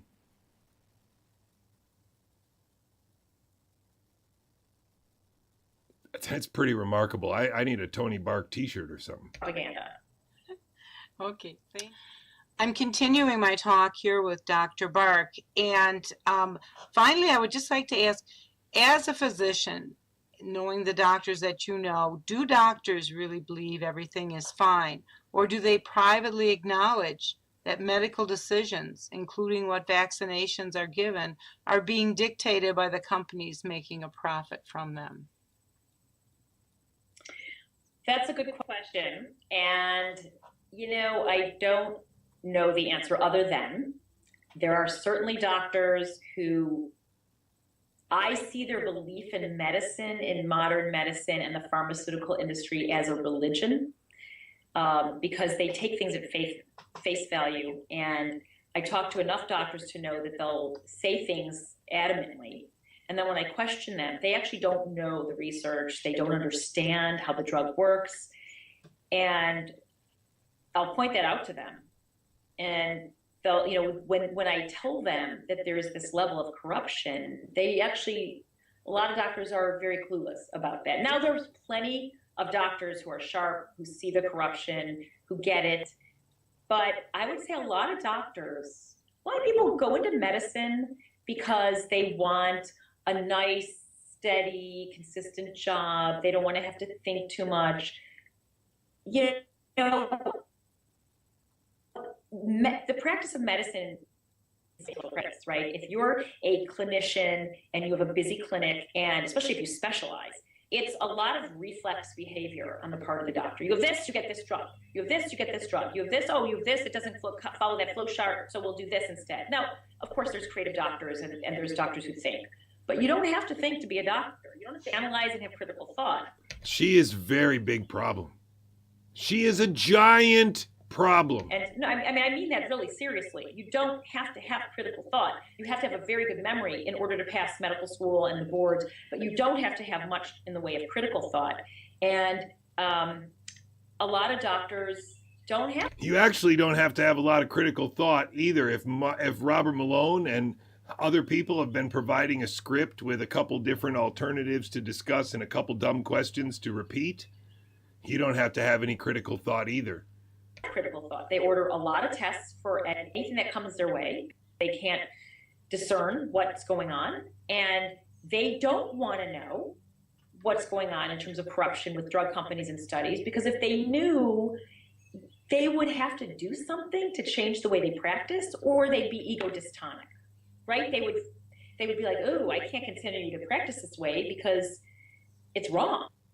And if they admit that, that means they have to make changes. And there's just a lot of people who can't change. They can't make changes. It's too disruptive. It's too stressful. They don't, for them, change is scary and it's just too much work. I've literally had doctors tell me, I don't want to know. I don't want to know the whole thing about the vaccines because if I knew, I'd have to change the way I practice, and I don't. There you go. What a horrible truth that is, to realize that adults are like that. You want to believe that they're not, but they are. That's the real truth. In 2013, she was already wiping the floor with these people. Do that. I've had other doctors tell me, I know there's problems, but I don't have the time to get involved. So those are the people that don't connect how you eat is how affects how you feel. They don't believe that what you put in your body affects you, unless it's a patented pharmaceutical drug, then they believe in it. So there's a lot of disconnection going on, but people in our society are disconnected. I think doctors. How's that for a nice explanation for why they're disconnected? You think that a pill can have effects, but you don't think the food that you put in your mouth in the same hole has any effects? probably represent the same amount of disconnection as somebody who's in the corporate world. I think in order to work in large corporate entities, where anything that big loses its moral compass, you have to be disconnected. You have to be, or you'd be ego dystonic. You would have a problem with how you behave in the world, that you're contributing to problems. I don't think anyone consciously wants to contribute to problems, but they can remain unconscious because if they're... Man, would this lady be a problem if she had like a popular podcast or something, If she was like Sam Bailey and all over the internet with a great camera and good lighting, boy, she would really frickin' be a problem. They'd have to change how they practice, and they don't want to have to do it. So I think, like any other field, especially in the groups of people who like comfort and maybe don't want to be too analytical and think out of the box, so it might be even a higher percentage, you're going to have a lot of doctors who don't want to know, they don't want to know, and then you're going to have the radicals who went in because they wanted to change the world and help the world, and they know, and they're very frustrated with the system, and they think the system sucks. But those are the more radical types of personalities in medicine, and they're not as common. And I think that maybe you tend to see them more in certain places than others, and in certain practices than others, but they're certainly not the cushy specialists, I can tell you that much. They're more, the primary care, and they're maybe at the county hospitals, and they know there's problems. I mean, there's plenty of doctors who get that the pharmaceutical industry is really who's footing all the bill for research in institutions these days. It's not the government like it used to be 30 years ago. Yes, there are NIH grants, and there are less and less available, and it's drug company money that funds departments. And if you don't produce what they want you to produce, you don't get funded. So it's a problem. We have a big problem. We have a big problem in our system. It's bad, and it's leading to the illness, the chronic illness. We're colluding. The industry is colluding. Doctors and hospitals are colluding with the industry and the chemical industry and the food industry to create constant and long-term patients. Now, I'd just like to ask Dr. Bark a little bit specifically about autism. Autism seems to be just one factor in the decline of our children's health. Do we need to stop talking about it as a separate issue, but also raise attention for the alarming increases in so many conditions, from diabetes, seizure disorder, asthma, allergies, bowel disease, all the things that are plaguing our children? Do we need to look at all of these things as one issue? I think we should look at all of these things as one issue. And the reason I say that, there's power in numbers. That's one reason. But it's becoming a sicker and sicker society, right? So we've got a lot of autoimmune disease. I mean, the immunity is mind-boggling, in fact. Why is our turning out such numbers? And I see autism as, it's on the same spectrum as Asperger's and obsessive compulsive disorder and sensory integrative issues and pervasive life. And so it really behooves us to band together as concerned parents, concerned academics, concerned people in the society. Why do we have such a sick society? This isn't, I'm sorry, it's not genetic. You don't have genetic outcomes like this statistically overnight. That's ridiculous. There are genetic predispositions to how you express being toxic, right? So, there might be a genetic predisposition to how you express autoimmunity. Some families will all have colitis, ulcerative colitis or Crohn's.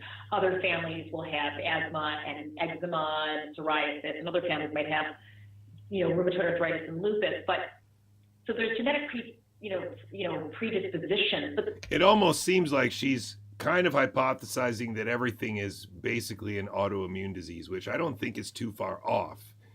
But you can still tell that from a biological perspective, she's not talking about a holobiont yet. She's not talking about polygenomic, animals, or talking about the idea that we're bigger than just our body, or more complicated than just our genes.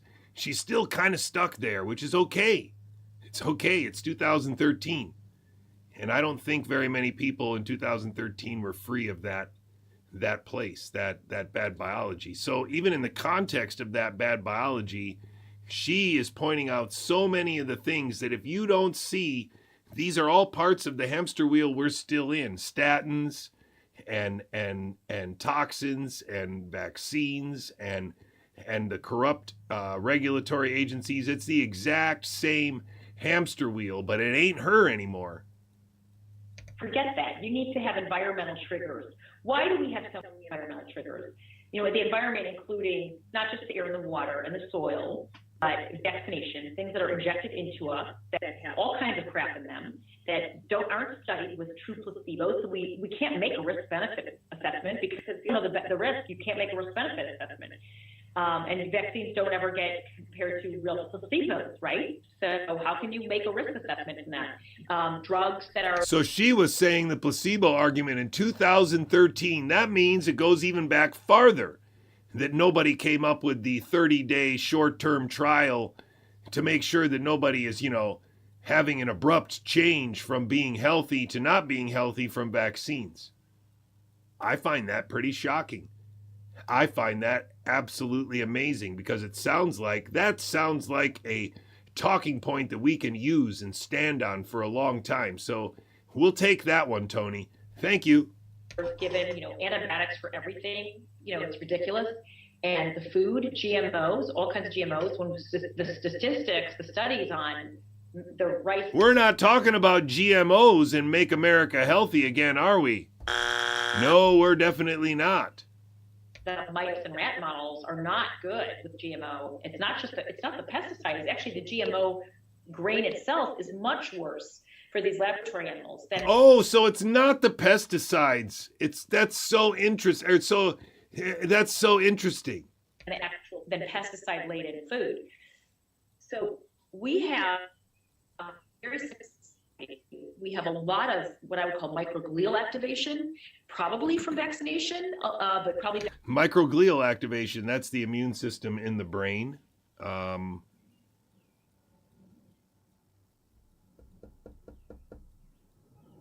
Vaccination and a combination of things, but and can cause inflammation and activation of the microglials, which is the brain's immune cells. And when they're chronically activated, there's a lot of destruction and oxidative damage that happen in the neurons.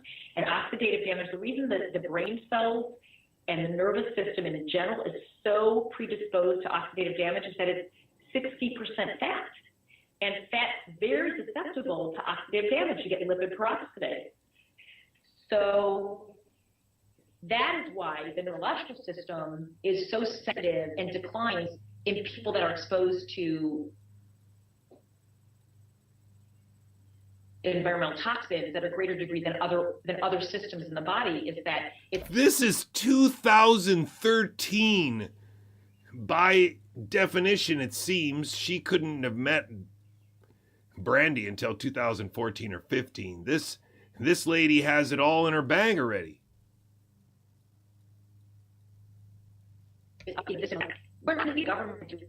She's already got such a successful practice that people fly in for 3 days.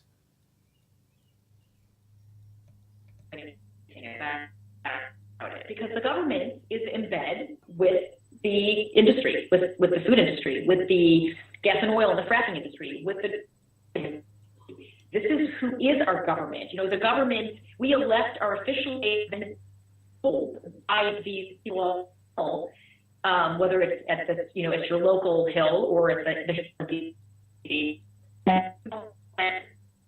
bill they bring to you, if you don't push this bill through, you will be there next election cycle. So it comes down to politicians are basically representing, they're not representing our voice, they're representing industry's voice. And industry's voice is very happy with having a sick society because that makes us chronic customers, right? We are captive audience. You know, if people eat GMO and they become chronically ill, then they need medication and they need it chronically. And that's a win-win situation for investors and the board, right? For whatever company, especially if you happen to have subsidiaries of your company, which is involved in food and it's involved in drugs, and chemicals. I mean, it's really a win-win for the industry. And it's a lose-lose for society. And society is asleep. Either they feel like they can't change this or they're asleep and are very unaware of the absolute control that all these industries have in running our government at the state and federal level. But a lot of us aren't asleep, and a lot of us are aware, and that's why I feel, the Canary Party, some of these organizations, the Canary Party is a political party, it's great, and we need to get everybody involved and say we're going to elect our own officials to run for office, and they're not going to kowtow to the pharmaceutical industry or to Monsanto or to the for Halliburton. She was going to have people run for office? Well, that'll surely get her killed. They're not. They're gonna work for us. Can you imagine if she ran for office? For the people who are tired of being indentured servants to the pharmaceutical industry. That's who they're going to work for, and that's really what we need to do. So it's beneficial for all these chronic diseases that are becoming more and more prevalent, that are new, the autoimmune diseases that we see our children suffer from. It's really beneficial that we look at all of them under an umbrella and say these are man-made diseases. They're being caused by our industry's interests and not our own interests. And so we need to change something. And that's the only way we're going to get ahead. And that's a lot different than a big top tent of health freedom, isn't it? That's a lot different than rise and resist, people over profits, truth over lies, and courage over fear, isn't it? And this is in 2013. She's dead. And she's in photos with them. She was on stage with them, and when they took photos with her, she was in the middle. Her Instagram ends with pictures with these meddlers that I have declared to be meddlers before I ever thought of or knew of Tony Bark or Brandy Vaughn. I think they were both killed. Kind of along the same line, as far as we are in an epidemic of autism, as much as officials won't admit it, and how dire this is for society. Well, how can they not admit it? I mean, if you're a boy in New Jersey, it's 1 out of 27? One boy out of 27 has autism. How do officials not? Who doesn't admit we're in an epidemic? I mean, that makes no sense to me. When I was a child, it was 1 in 20,000. In the 60s, it was like 1 in 20,000, then it went to 1 in 10. Why is she still on saying the same things that Robert F. Kennedy Jr. said in his confirmation hearing, unless this is by design? It's a hamster wheel, and you run really hard in it, and it doesn't go anywhere. If you don't run in their hamster wheel, or they can't make you a part of their hamster wheel, you get killed. Or at least they try to kill you. 10,000. And then we had this huge jump after the Hep B was introduced day one of life into 1 in 2000. I mean, that was that first giant jump that we saw, like in the late 80s, early 90s. Who can it say this is not an epidemic? To say that it's recognized better, really? Then where's all the autistic adults walking around? Really, if it's recognized better, and there's always been 1 in 27 men in New Jersey who are autistic, where are all those adults? You know that he ran for president on that. Where are all the adults?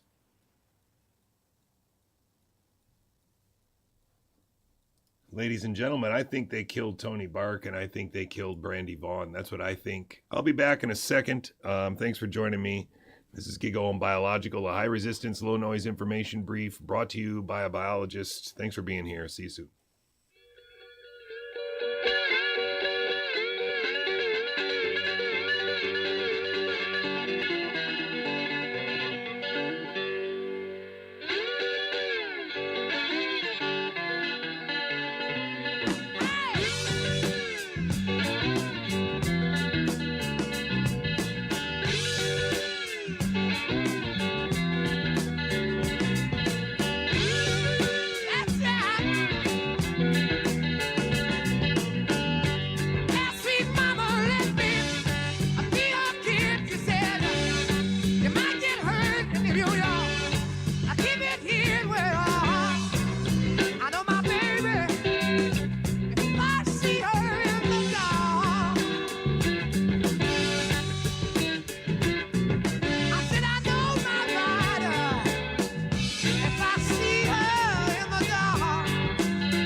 Now,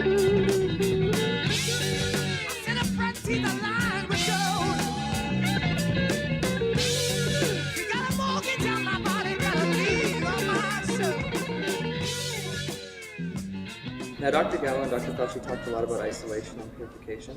Can you tell me what the difference is between the two? Isolation, what was it? Isolation and purification. Of the virus? Yes. Well, you isolate a virus by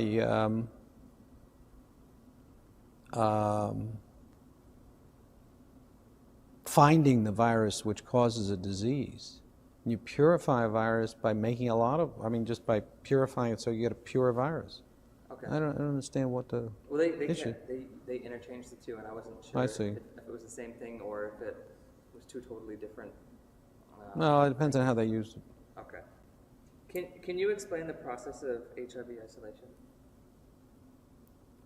Well, didn't Dr. Gallo do that? He actually isolated it. So, yeah. Why should I do all of this? This is all textbook stuff you're asking me.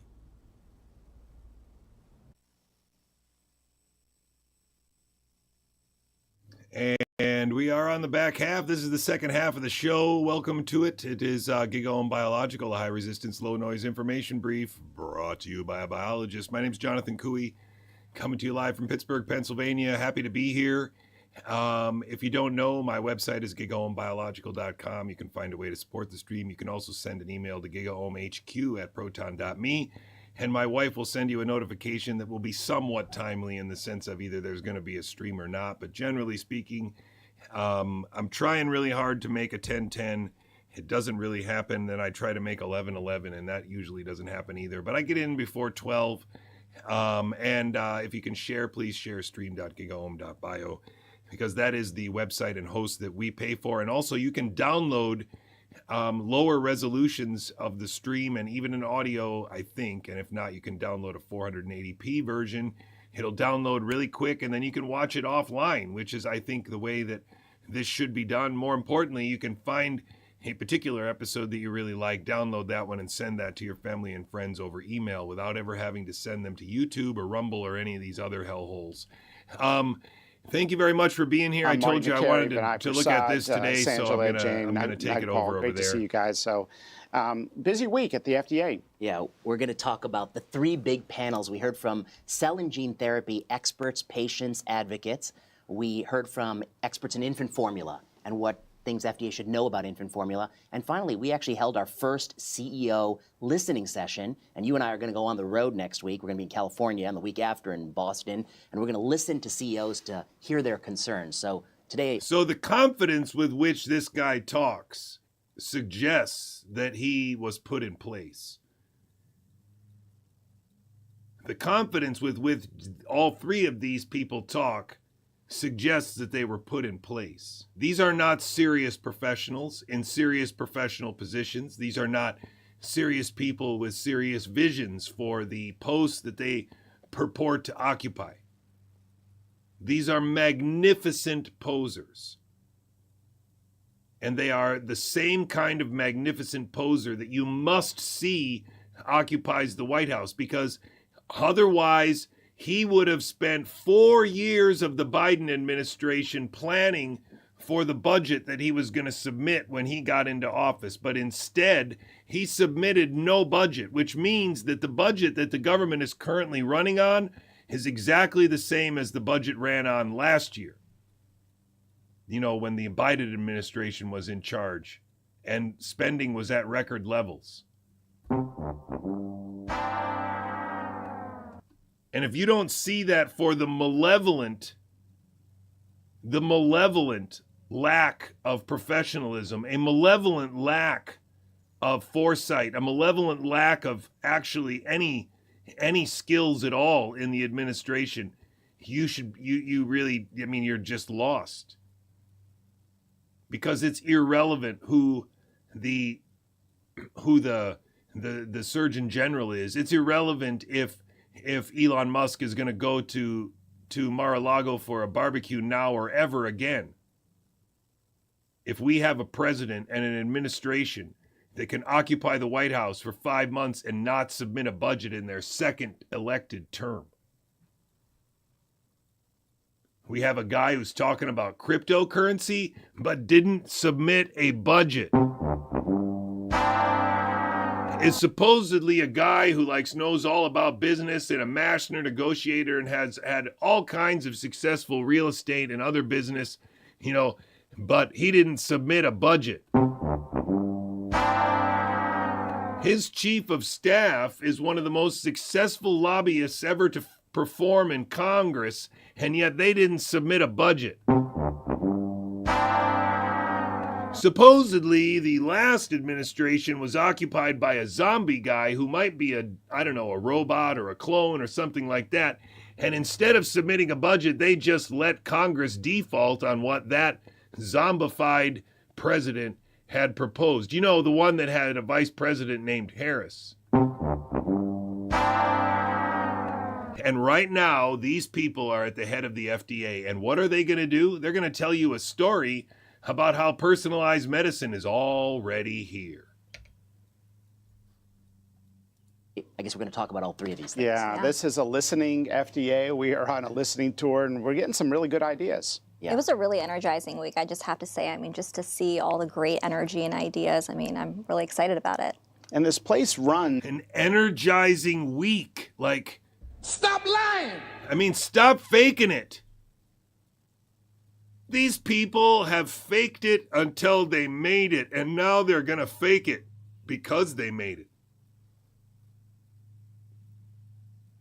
You got to be angry about this. You got to be upset about this. There was a Trojan horse exercise worked on us, an operation, and now we have a drug addict Truman Show at the head of HHS. We have a DARPA employee at the head of CDC. We have a bunch of other people in government that we don't even know their names. And then we have these two people. Plus a guy from Turkey at the head of CMS and a guy from India at the head of NIH. I need a siren sound, an air raid siren. It's 24/7. New announcements come out, new approvals get released. And so it's just so energizing to be here. Beautiful day on the campus today, so great to be with you guys. Yeah, so let's start with maybe cell gene therapy, because I think, Vinay did a great job moderating that. There were a lot of great people in the room. We had the entire HHS leadership there as well, which is so powerful to see all the agencies talking about this issue together. You don't really see that often, but what were some of your takeaways? Well, the first success was we had 25 speakers and we stuck to time. So that is always a success. But we had 23 experts, and then we had our internal speakers who came in, and they basically told us different perspectives of cell and gene therapy. You have researchers who are doing the laboratory science. Now remember, cell and gene therapy essentially came to a screeching halt when a whistleblower by the name of Robert Wallace Malone blew the whistle with some chick by the name of Stolberg at the New York Times about Jesse Gelsinger. And if you're following Mark Kulak's work, you already know that Stolberg was in front of Robert F. Kennedy not too long ago asking questions. It's all like it's one big show. Robert Malone. And now, after the pandemic, of course, this is all just normal because lipid nanoparticles are great.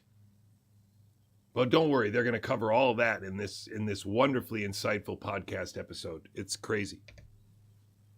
Absolutely crazy. Science that underpins chimeric antigen receptor T cells. You have Carl June and Crystal McCall. You've also got this gentleman came from UC Berkeley, who is one of the pioneers of individual patient, bespoke, custom tailored for that patient, gene editing, delivered to a baby with a particular deficiency. And there was a big milestone announced this week, a big milestone day for the FDA and for this family and for gene therapy.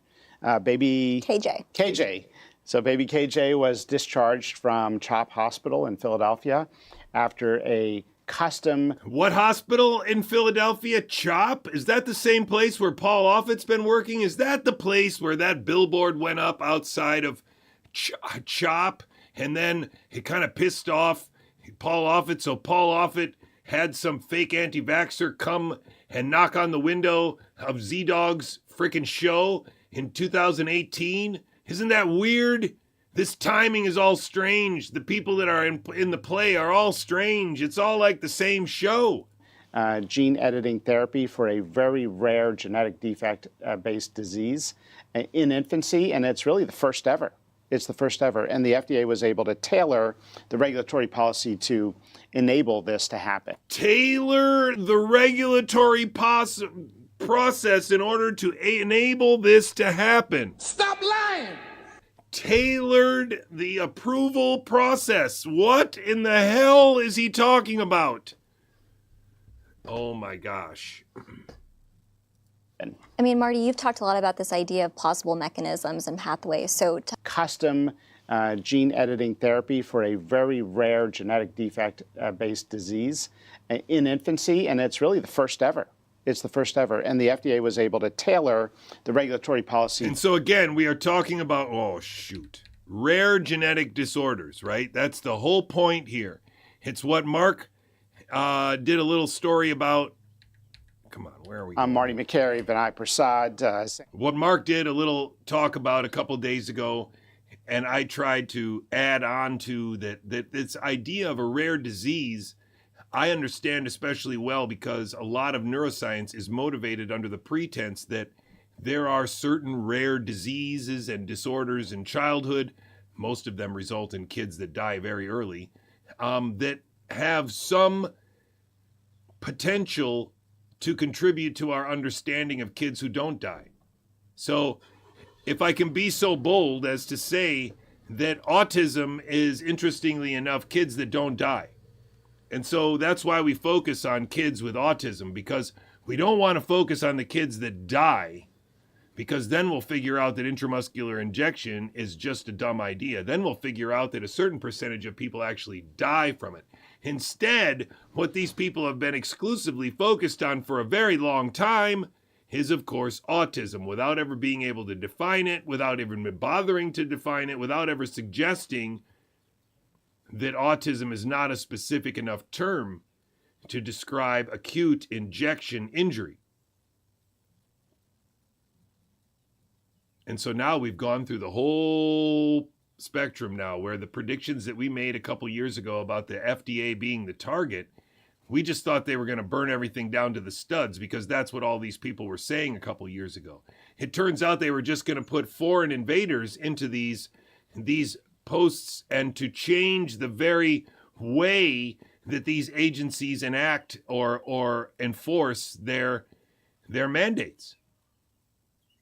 And so now safe and effective isn't even part of the mandate. Why? Because it's an individual thing. We couldn't judge. There is no safe and effective for an individual medicine. And of course, these two traitors, these two foreign placed meddlers, saboteurs, liars are going to say exactly that.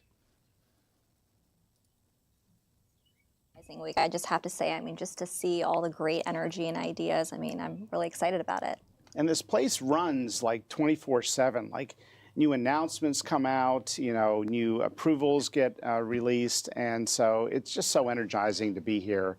Beautiful day on the campus today, so great to be with you guys. Yeah, so let's start with maybe cell gene therapy, because I think, Vinay did a great job moderating that. There were a lot of great people in the room. We had the entire HHS leadership there as well, which is so powerful to see all the agencies talking about this issue together. You don't really see that often, but what were some of your takeaways? Well, the first success was we had 25 speakers and we stuck to time. So that is always a success. But we had 23 experts, and then we had our internal speakers who came in, and they basically told us different perspectives of cell and gene therapy. You have researchers who are doing the laboratory science that underpins chimeric antigen receptor T cells. You have Carl June and Crystal McCall. You've also got this gentleman came from UC Berkeley. So one of his gifts is that he can remember things, and he can remember people's names. He can remember a list of things. Again, like Tony Bark said, you just need to be able to remember things to be a doctor. You don't need any critical thinking, and this guy seems to be very good at that. And that might be a very beneficial thing for someone who's required to stay on a script. Who is one of the pioneers of individual patient, bespoke, like custom tailored for that patient, gene editing, delivered to a baby with a particular deficiency. And there was a big milestone announced this week, a big milestone day for the FDA and for this family and for gene therapy. Baby KJ.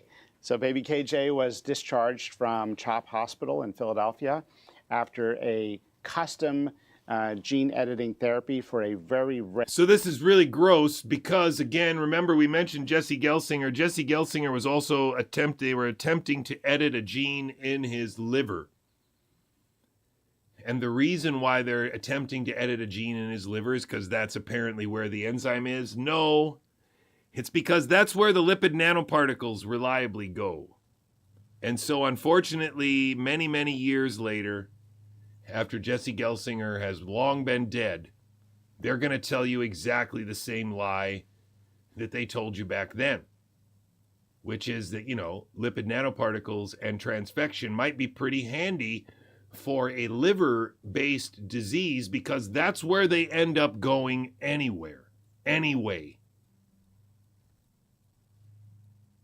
Rare genetic defect based disease in infancy, and it's really the first ever.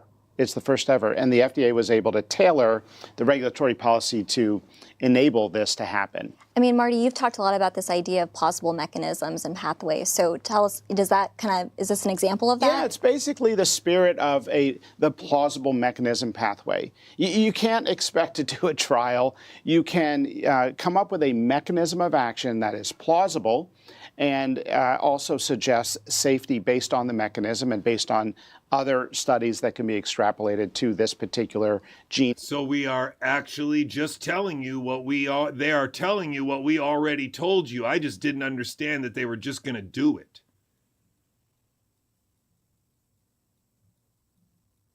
I didn't understand that they would just do it. I thought they would have to discredit the FDA and destroy the FDA.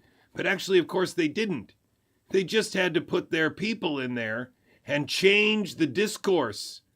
Bespoke. What did he say the other day? Oh, there's that one word that he used the other day. I can't remember it. Maybe somebody can remember. It was so ridiculous.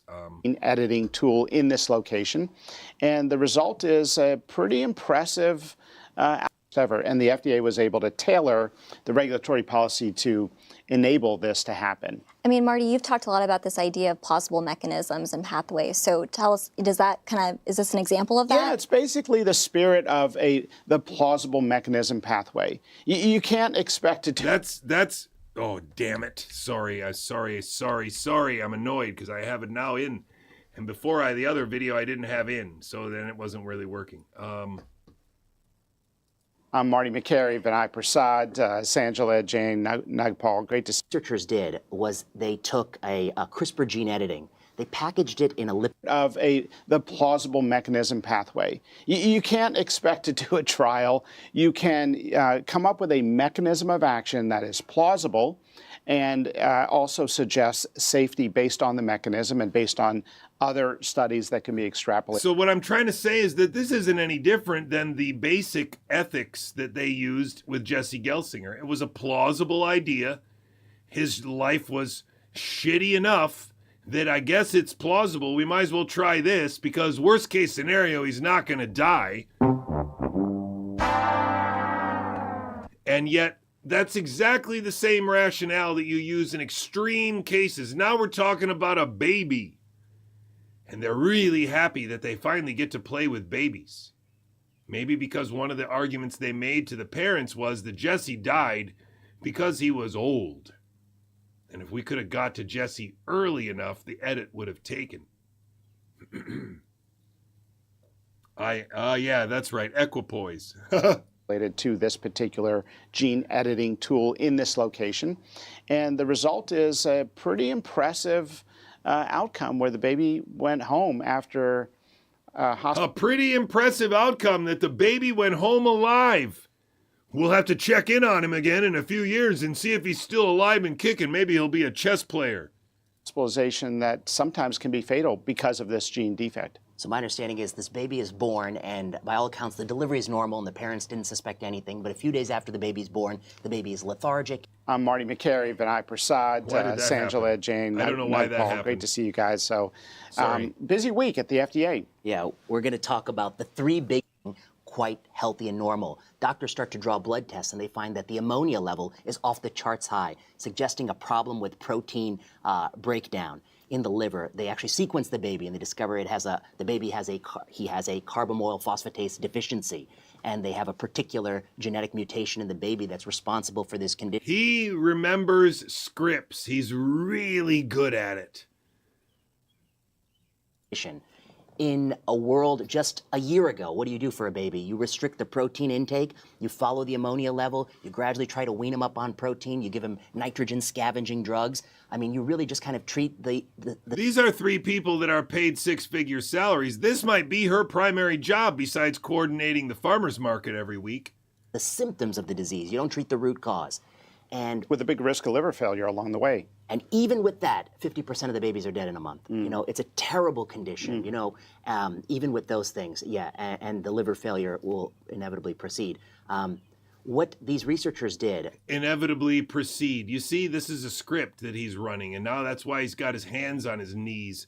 This is gross. Was they took a CRISPR gene editing. They packaged it in a lipophilic nanoparticle. They infused it in the baby, first at a low dose, then at a higher dose. Now, the nice thing here scientifically is we used to use an adenoviral vector gene delivery system, but the problem with that is if you re-expose a person to that many times, they'll develop antibodies against the gene delivery system because it is a sort of virus-derived product. But this lipophilic delivery, we've not yet seen evidence of autoimmunity against it. So you can. But that's absolutely absurd because phospholipid autoimmunity is a disease. It's a known thing. You can also develop autoimmunity to the PEG.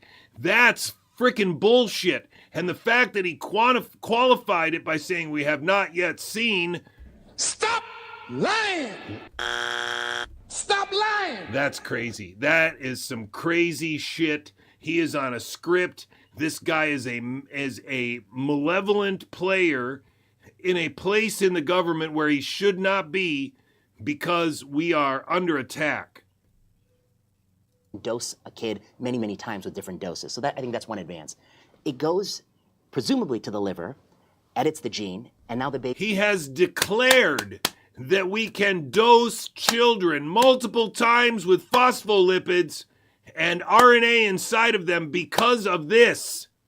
He's saying that's an advance, but you just got through telling us that you had tailored the approval process because there can be no studies here. You can't learn anything because this is a bespoke, tailored specifically for this patient. Then how the hell do we gain all this general knowledge about the non-immunogenicity of the carrier? This guy is the head of the Center for Biologics Evaluations and Research at the FDA, and he is a lying, incompetent, traitorous fool.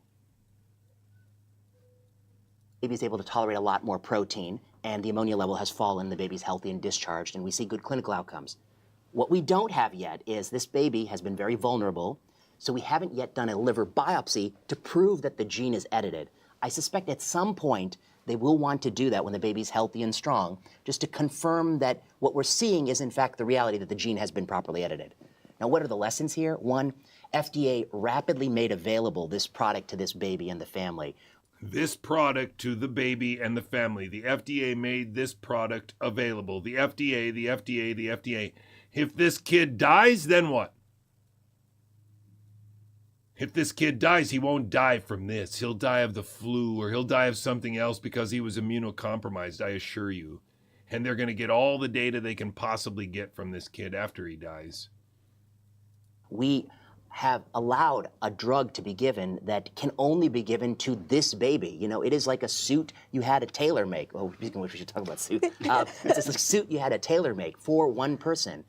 And the question that we're going to face at FDA is how can we do this for many, many kids, everyone getting an individual therapy, and the usual regulatory thinking has to go out the window. That's right. And the usual regulatory thinking has to go out the window.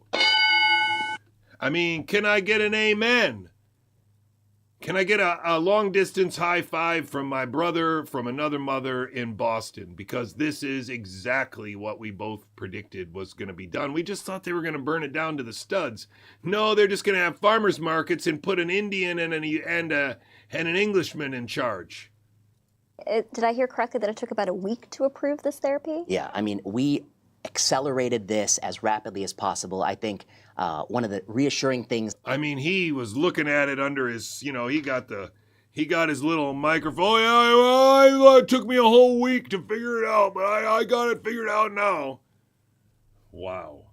That I heard at the meeting was that the FDA got a lot of praise for bringing this very quickly to the patient. And kudos to the career staff here that were hand-holding the family and the researchers along the way and involved and doing what we want to see more of at the FDA, and that is custom tailoring a regulatory process to the condition based on the need, the unmet need in particular, and the individual situation and the relative safety profile of the intervention. And treating root causes rather than just masking the symptoms, which is a philosophy that you extend across all sorts of regulatory thinking. Oh my gosh, do you hear what he just said?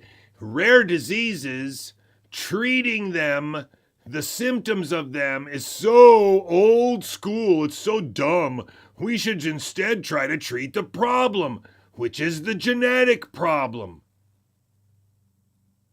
There's no moral discussion here at all. This is now being like with a cognitive shell game, trying to equate, like treating symptoms, like they do with a lot of people when they're middle-aged adults, where they don't try to treat the underlying cause, like lack of exercise or poor diet or whatever, they just treat the symptoms. Now he goes all the way to saying that we do that with babies too. These babies with these genetic syndromes, we just treat the symptoms. We never try to change the genes. Stop lying! Wow. I'm going to play that again because I don't know if it's made an impression on you like it made on me, but that is a freaking remarkably shitty thing for him to say.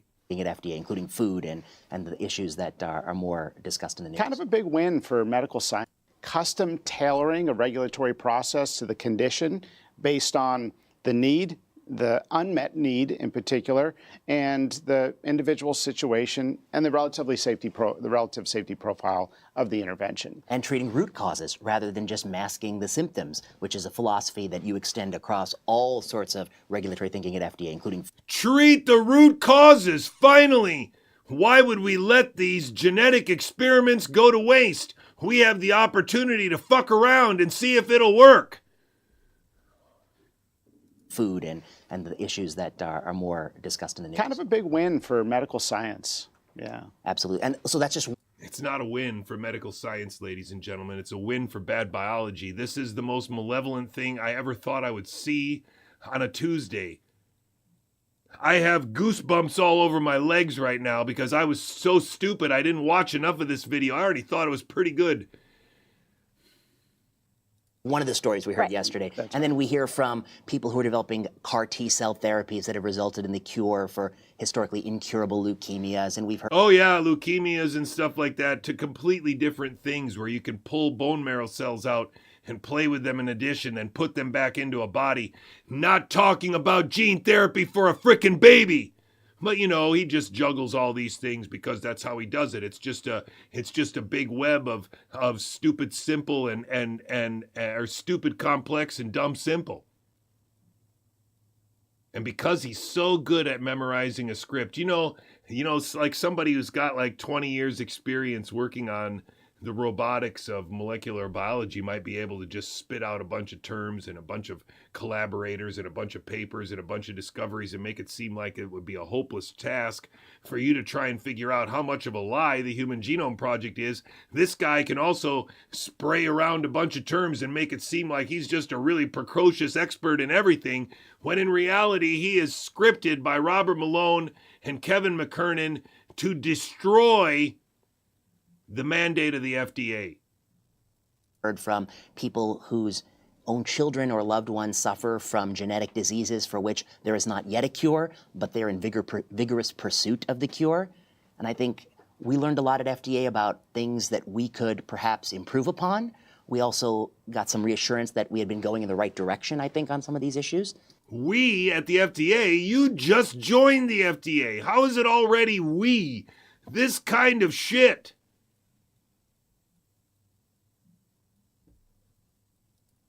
You know what's really sort of shaped some of my thinking, if I'm being very honest, in sort of how I think about regulation is, you know, the real question you need to ask is if they use CRISPR to insert this, how do they know that it accidentally didn't insert somewhere else in some of those liver cells and then knock out a gene that wasn't already knocked out? How do they know that some other change hasn't been made? I have a couple different ideas. One is that this story is bullshit. That they didn't actually do what they said that they did, but they're trying to tell you that they did so that they can claim it was successful. You know, it could have been a mosaic liver, for example. The kid could have had the phenotype, but it could have been mosaic, so that some of the cells are expressing the good gene from an X chromosome, and some of them are expressing a bad gene from the other X chromosome. And so some of his liver cells are deficient in the enzyme, and some of his liver cells aren't. And so then maybe in that scenario, you have the disease, but you don't really have the disease. And so then, you know, the editing of a disease, you know, there are lots of ways that this could be trickery. There's also lots of ways that that kid could live to be 6 years old and then die, and they could just tell you it had nothing to do with this, which I think is far more likely the case. When you have to break bad news to a family and the person comes back with a response of, gosh, is there anything that we can do? When you have to give that bad news and you don't have any tools in the toolbox to be able to offer, so it just is so heartbreaking. It's the hardest thing about being a doctor is giving bad news to parents. And so if we just had gene therapy, if we had every hospital, somebody like Robert Malone using retroviruses to cure genetic diseases, that would just be kick-ass. It has an impact on you. I mean, emotionally, there's no training in medical school for this. It's the hardest part of being a doctor, I think, is breaking bad news, especially when it's surprise bad news. And you can't help but ask yourself, is there anything in the world that can be done, still maintaining our mission to safeguard public safety, right, that we should be thinking about? Why does it take 10 years or more on average for a drug to come to market? These are questions I think that we are asking as we ask ourselves, what processes here can we rethink and do smarter? Well, Marty and I are both oncologists, so we both had a lot of these kind of discussions. And exactly as you say, it is heartbreaking for the doctor. Cancer is one of the shittiest fields in medicine. The idea that there are different groups of cancers with different, causes and all that stuff is what allows all of that money to be spent on something that is probably just the dysregulation of cell division by toxic exposure or something like that. I'm pretty sure it's not parasites, although I could be wrong. I'm open to that. I guess these guys don't think it's parasites, and I'm sure they don't think that ivermectin and some other and something else can cure all the cancers that is apparently curing in our little circle. And for the patient and the family, when you get in situations where they'd be willing to try, whatever options are out there. And I guess one other point to make here is that, sometimes I see people say, how do you reconcile your philosophy on the COVID-19 booster shots where we've written about the need for randomized studies, but also a baby like baby KJ where we're saying, you're never going to get a randomized study and it's okay. And the answer is just look at the differences. One, a healthy 20-year-old kid. He's using his stance on randomized control trials for the COVID booster shot as an argument for his understanding of the nuance of approving or facilitating the approval process for this unique bespoke therapy. Stop lying! Stop lying! A healthy person who has no medical problems, the burden of proof for such a kid is very high that they would benefit from an additional dose of a product. And sample size, and right? sample size. And there's many, many millions of these healthy, millions of people like healthy. Baby KJ just won, a 50% mortality rate. No ability to do a randomized. It's not even possible. Did anyone suggest, oh, you really should have done a randomized control trial for, this gene therapy before you gave it to baby KJ? Thankfully, no one did. But I guess I just want to explain our philosophy. We're going to be flexible based on the condition, the frequency, how dire things are, how unique the situation is. That's not a departure. That's not an inconsistency. That's just medicine 101. And I think it's a good harmonization of common sense and the gold standard of science, right? I mean, it just makes sense. Yeah, big theme, common sense. And so hopefully we can see more. It just makes sense. It just makes sense. More innovation in that space. We'd like to move it along. I think it's an amazing expert panel that I just absolutely loved and soaked every minute of. So I would encourage people to look at that FDA expert panel. Maybe just add one more thing about the expert panel before we move to the next topic, is that we also had the secretary, Robert F. Kennedy Jr. came. We had Mehmet Oz come from CMS. We had Jay Bhattacharya come from NIH. I think I've never seen at FDA the NIH director, the CMS director, and the HHS secretary and the FDA commissioner all in the same place at once. So advocates not only got to say what they thought. Think about how much of a poser this guy is, that he's been paying attention to the FDA for 20 years, and I've never seen anything like this before. It's like I never before. We're really doing a great job here. I have to say for myself, I think I'm doing a really great job. So great job that I'm willing to sit with my legs crossed and crush my balls. We should do better at FDA, but also what CMS could do about making payment for gene therapies where the gene therapy may cost $2 million, but that condition will be cured and the healthcare system may save $4 or $5 million in lifetime healthcare expenditure. How do we pay for that in a regulatory environment? Dr. Oz was able to comment. What about, somebody brought up the issue of organ transplant. How do we... Dr. Oz was able to comment. I mean, what does that even mean? What does that even mean? Former Turkish military commander was able to comment? What the... Increase organ supply. Well, of course, tissues falls under FDA, but organs falls elsewhere. But we had Bobby Kennedy to listen to that. So we really assembled, the audience you most want if you are somebody who's concerned about these things, so people could directly appeal to the relevant stakeholders. And I love that approach, right? A coordinated research, approval, and payment strategy around a new therapy, because it's been so clunky. It's been so sort of, parsed out and not streamlined that you have these situations where you have this great irony of a healthcare system that spends over $4 trillion, and yet a kid with a rare condition will be told there is a treatment, but you can't have it because it's not covered. And so that makes no sense, right? In a modern world, we should be able to fix that problem.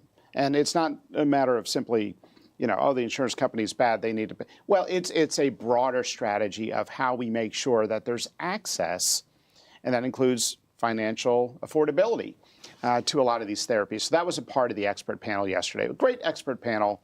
I loved it, learned a lot. This is sort of the exciting, fast-growing area right now in, I think, laboratory life sciences. So I got a lot out of it, and I'm glad we did it. And laboratory life sciences. What is that? That was a weird little comment. Hopefully, it lets people know this is a priority area for us, for you, for CBER, and hopefully we'll see more cool stuff coming, not just baby KJ. Yeah. And I think the secretary spoke with baby KJ's parents, and maybe the doctor. The doctor, Chop. Yeah, and shared some of that conversation. And he had to say chop again.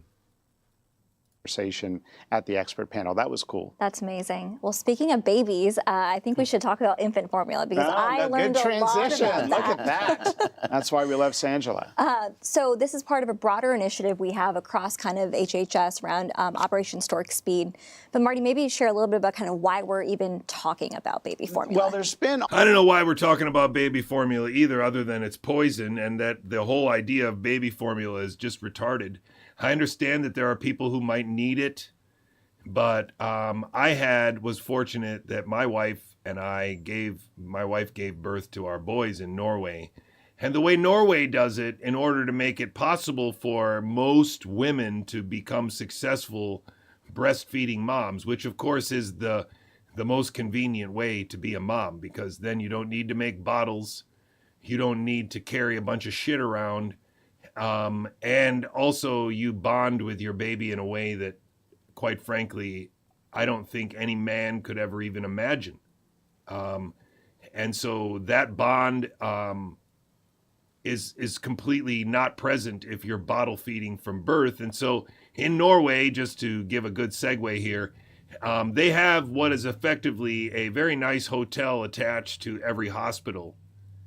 And after your first baby, they give you 3 days in that hotel with a double room bed, with enough beds for your kids to stay with you if you have a kid. But no, you wouldn't. But that's what happened the next time, because we asked for it.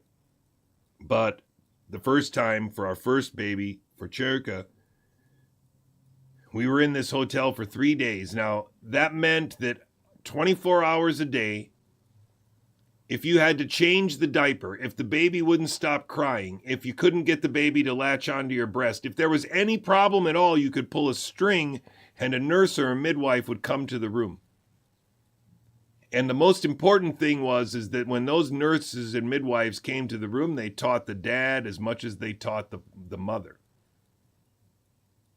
And for breastfeeding, that's actually really important, because when a mom is all alone trying to figure out how to get it to work, if there's nobody in the room that has any coaching at all, has been told anything about what they're looking at or how to help, then how can they be expected to help? Are you supposed to watch a YouTube video and find out how to help your wife breastfeed, given the fact that your wife might have giant breasts for the first time in her life, or might have the same breasts she's always had? You don't know. And so every woman is different, every child is different, and for the first 3 days of that pretty terrifying adventure, where they're having this little black kind of oily poop that comes out before they start the regular milk pooping, you have a nurse there to tell you what it is, and to hold your hand and to show you how hard you can push on a little baby. And the reason why I'm getting so caught up in it is because it was awesome. The only reason why I was such a good dad was because of that. Because I could also help my wife. I could see whether the baby was latched or not, and whether the breast was far enough into the mouth. You can't learn that without a nurse teaching it to you. And so this breaks my heart. Almost no innovation in the baby formula space since 1998.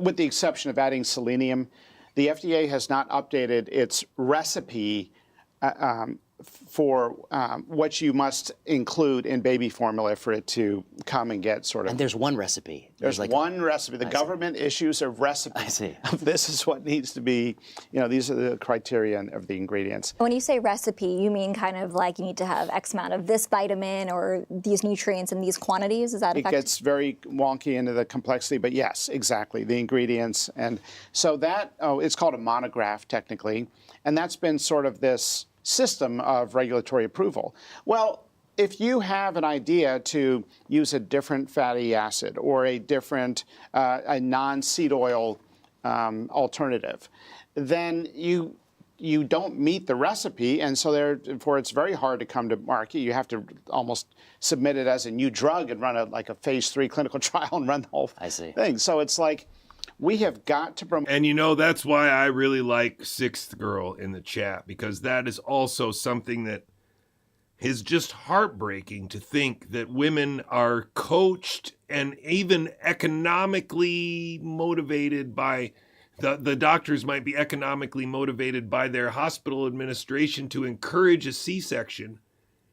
And as Sixth Girl so wonderfully points out, if you have a C-section, then all the changes that occur during birth, they don't happen. And instead, you're the victim of an incredibly invasive and powerfully damaging surgery where they cut through your abdominal wall. And so it is just a absolute abomination that a C-section is done for any other reason than the acute danger of a live birth. America is broken, ladies and gentlemen, broken in a very, very severe way. And we need to come to terms with it. These people are not going to, these people are put in place to make sure that we never even see it. More innovation, so there's more competition, there's more types of baby formula, and we can meet the demand that moms have in America to have baby formula with no seed oil, baby formula without corn syrup, baby formula without added sugar, baby formula without heavy metals. So there is now an increased awareness, not just in the nutrition science community that we heard about, that we heard from in that FDA expert panel. Maybe a broader point here is that there are definitely probably ways to make a baby formula that's not good. The baby's not going to gain weight, not going to grow healthy. So there are lots of ways to mess it up. But we are not even close to having the audacity to, we have the audacity to claim that we have the perfect recipe. We don't know that to be true. It's very plausible that we can improve baby formula in many different ways through these sorts of substitutions. FDA doesn't know, so I think we do have to allow that. Well, and we're also seeing that moms are buying baby formula from other countries because they important. feel those products are healthier or don't have some of these ingredients. And so I think there's a lot of desire for us to He's what? The associate director of what?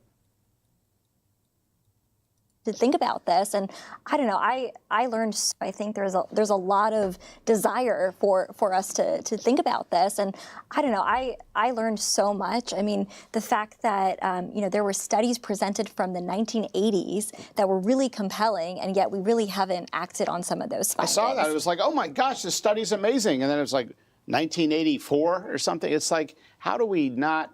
I assumed it just came out because it was so mind-boggling, but I don't know if you're referring to the study on visual acuity. Yeah, it was a visual acuity study done with rhesus monkeys, and it looked at the seed oils, right? And it compared. It wouldn't surprise me if Vinay is gay. I mean, that's a lot of these people. That's Peter Thiel. I mean, it doesn't seem to bother Elon Musk at all. I mean, it doesn't seem to bother Donald Trump at all. He hangs out with all kinds of gay people. It's fine. Not that I have against soy. Not that I have any issue with gay people, but I mean, if you're going to pretend, to be this macho, whatever, why hide it?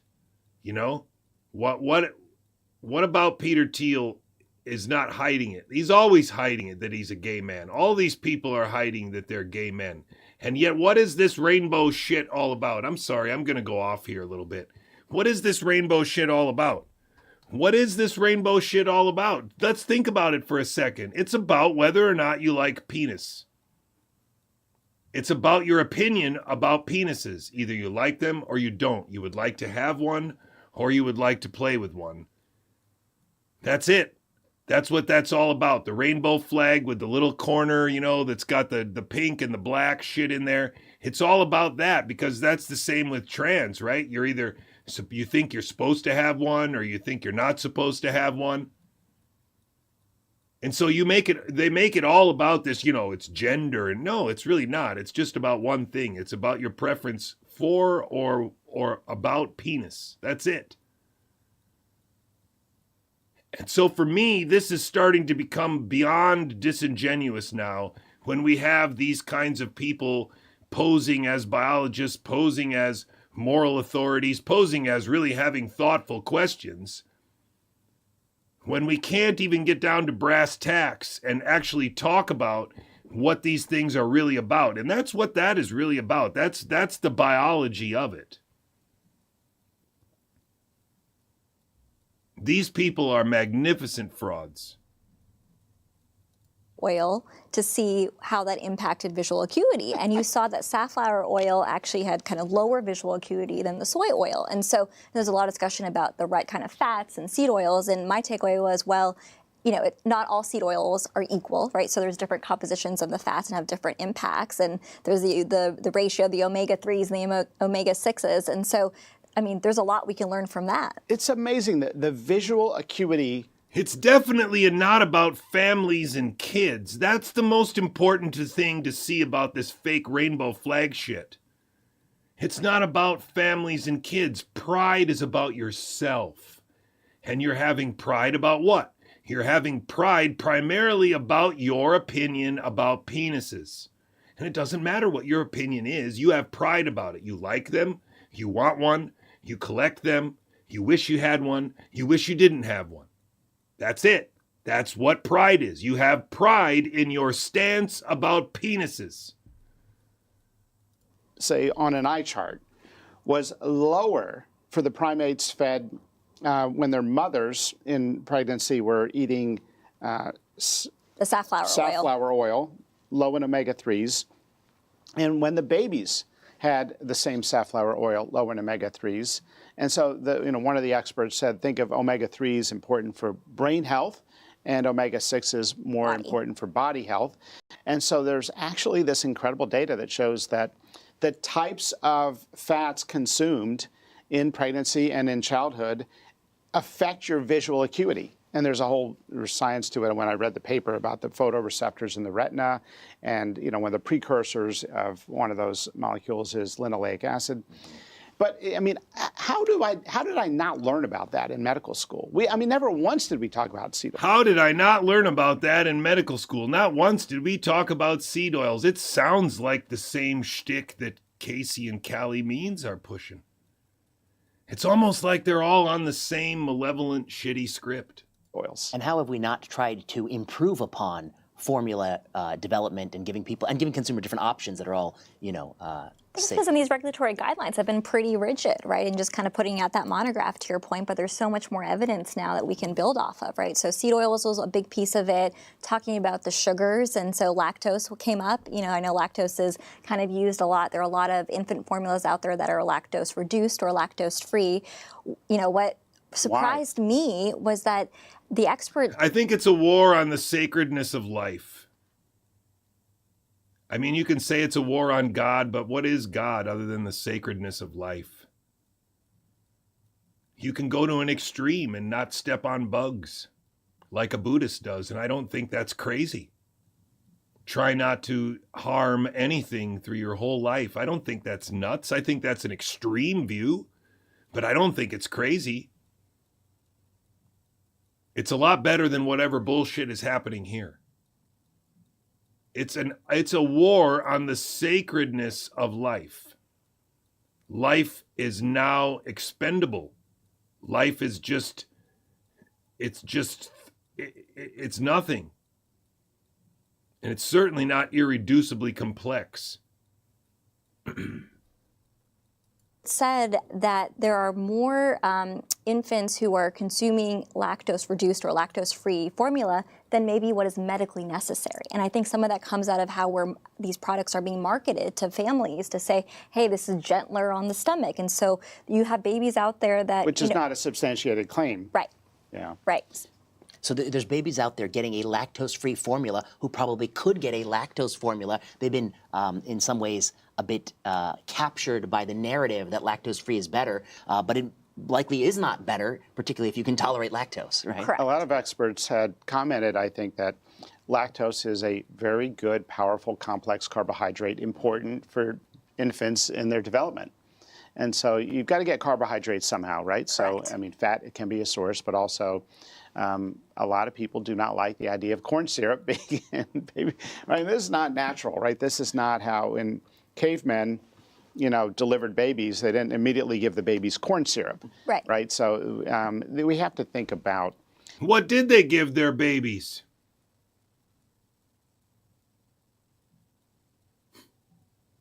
It's despicable. Not just what makes sense in a maturing nutrition science field.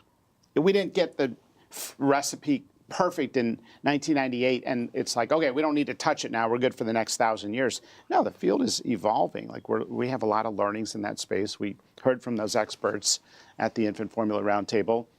And the corn syrup piece is interesting, right? Because as you know very well, the impact on those added sugars early in life sets you up in this trajectory for longer term chronic conditions, obesity, diabetes, all of that. And that was a lot of what the panelists were talking about, is we have to get this right early on. That early nutrition is really important. And the marketing piece of this on the labeling and the guide. Early nutrition is very important because you are a pattern integrity of the trajectory across time, and the earlier you get knocked off trajectory, the worse the outcome will be over time. And they're simply not saying that we have a biological mechanism for the passing along of nutrition and microbiota. Yes, bacteria are also passed along via breast milk. These people are monsters. They're either unwitting participants and absolute gunners just trying to do what they're told because it's great to have a job at the FDA and I don't give a shit because I'm just climbing the ladder. Or they're much worse because they know that they're engaged in an elaborate lie. They know they're engaged in sabotaging the FDA's long-standing mandate of evaluating whether something is safe and effective. What it says on the label is what it actually does. They're not talking about that at all. They're talking about all the times when, that's not really possible. And all those times are genetic examples, because this is the next stage of the Human Genome Project. Guidelines. Sea oils is one part, the lactose is another piece. Another thing that surprised me was this, they were saying there are claims that this is basically equivalent to human breast milk, right? And some of these things are not actually well substantiated, or there were other claims around this formula can stop your baby from crying in 24 hours, right? Things that have no basis in kind of in science or that's anything right. that's Most in the experts formula. say that. She might be a dupe.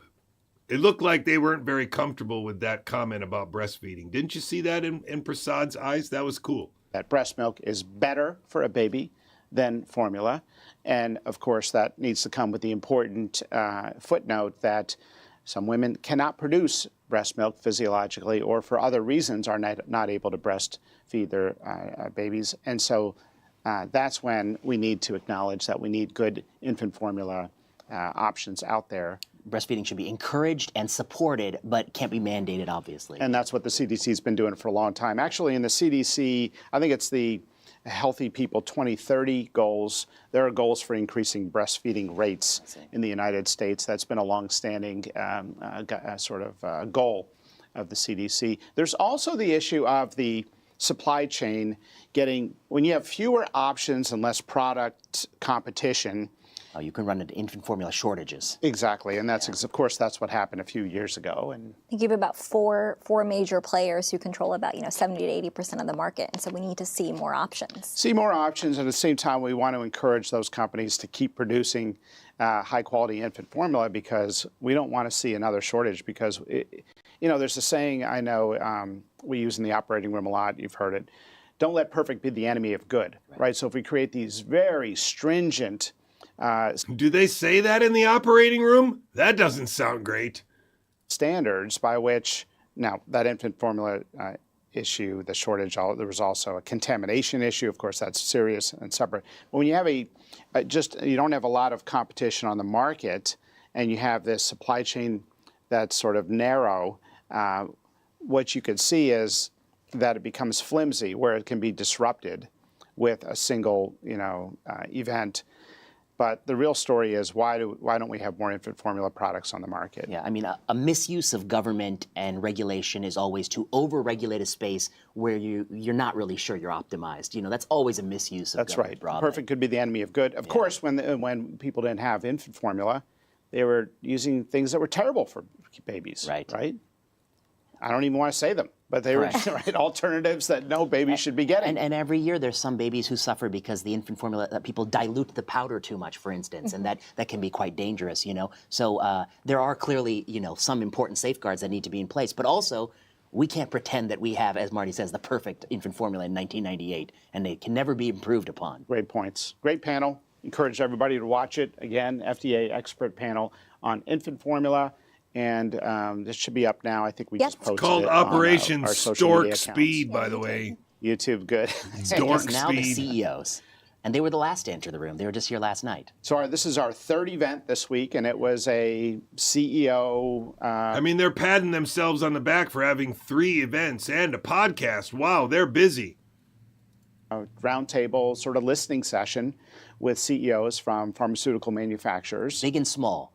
I mean, we had some of the big players were in the room, but some of the small players in the room, people usually from the DC, New York area. Next week, we're going on the West Coast, and then we're going to go back to the Northeast in Boston, and then we might go to Atlanta by the end of the summer.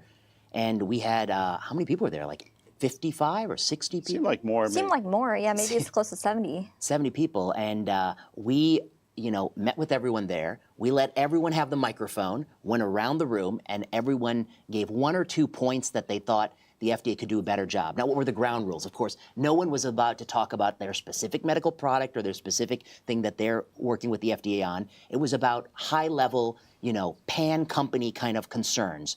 And we heard a lot of things in different domains. Communication, ways in which it could be improved between the FDA and between the reviewers and then the company. And a lot of those points I thought were fair points. Yeah, they said like a 5-minute call could save them 2 months of back and forth with letters or uncertainty or how do we do the application or what do you want in this clinical trial design. Very good points about increased communication could help innovation. But I want to double click into that because I think we experience this every day, right? Does anyone else gag a little bit when she says, I want to double click into that? Do you want to stand up from your chair and kind of just, like, I don't know, put your palm quite hard into her forehead so that maybe that chair tips over and falls out of the window? If I have a question, instead of me emailing you, I'm just going to walk down to your office and it's much faster, right? And so I didn't realize that you have this interaction where sponsors are waiting. I think that I can't remember the number now, but it was up to 90 days. There's a tiered system of communication. Yeah, where just, they have a clarifying question that, to your point, could have been answered in 2 minutes, 5 minutes, and then 90 days goes by. And then to your ultimate question about why does it take 10 years, it's these little incremental kind of steps that they add up over time. They add up. So companies and developers deserve an instant response to their questions.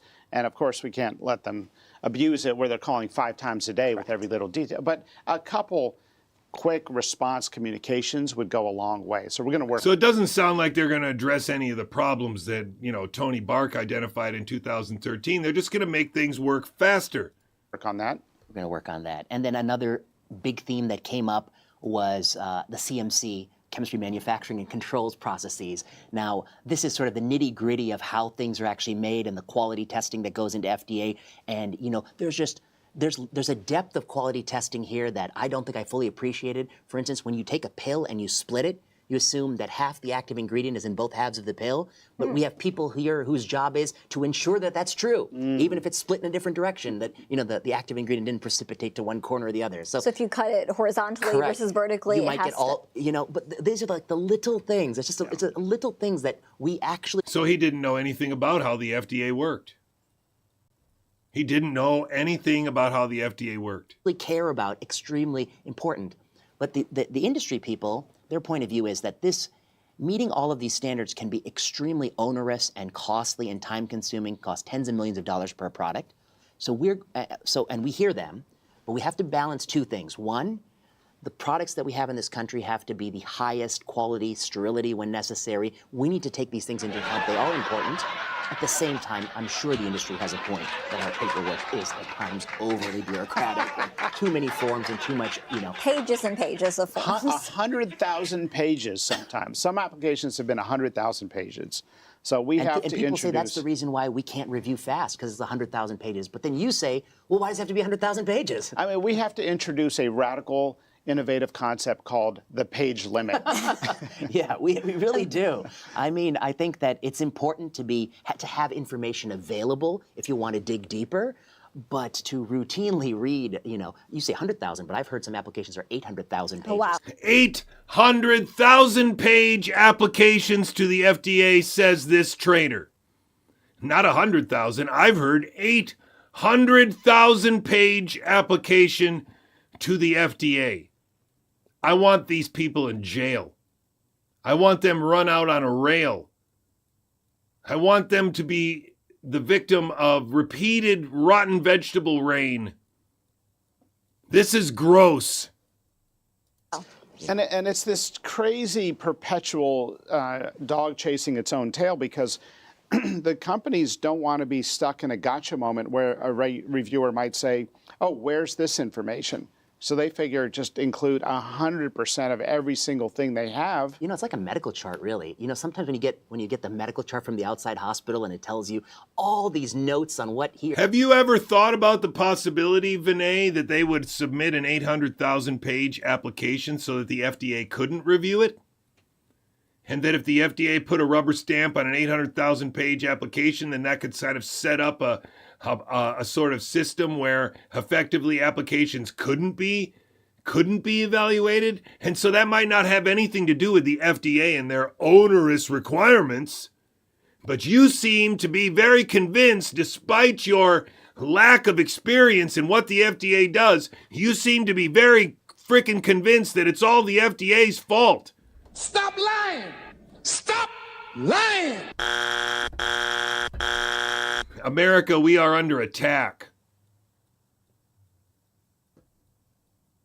Or she may have eaten 6 weeks ago and the blood pressure was on a Tuesday. Like, it's not usable. It's just too much information. That's right. Yeah, it's like the presentation in the emergency department where they take you all the way around the barn at the very end and has pancreatitis. You're like, okay, you could have started off like that. Yeah. I think that's why I heard some of the CEOs are really supportive of us using AI in some of those administrative review kind of tasks where you can kind of help summarize many of those 100,000 pages. And of course, this week was the big rollout. For ELSA, yeah.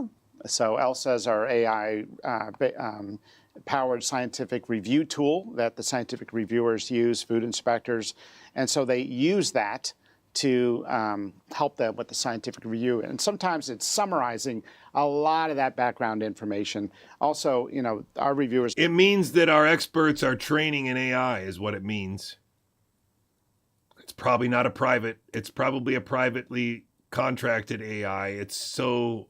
Oh my goodness, is it so malevolent?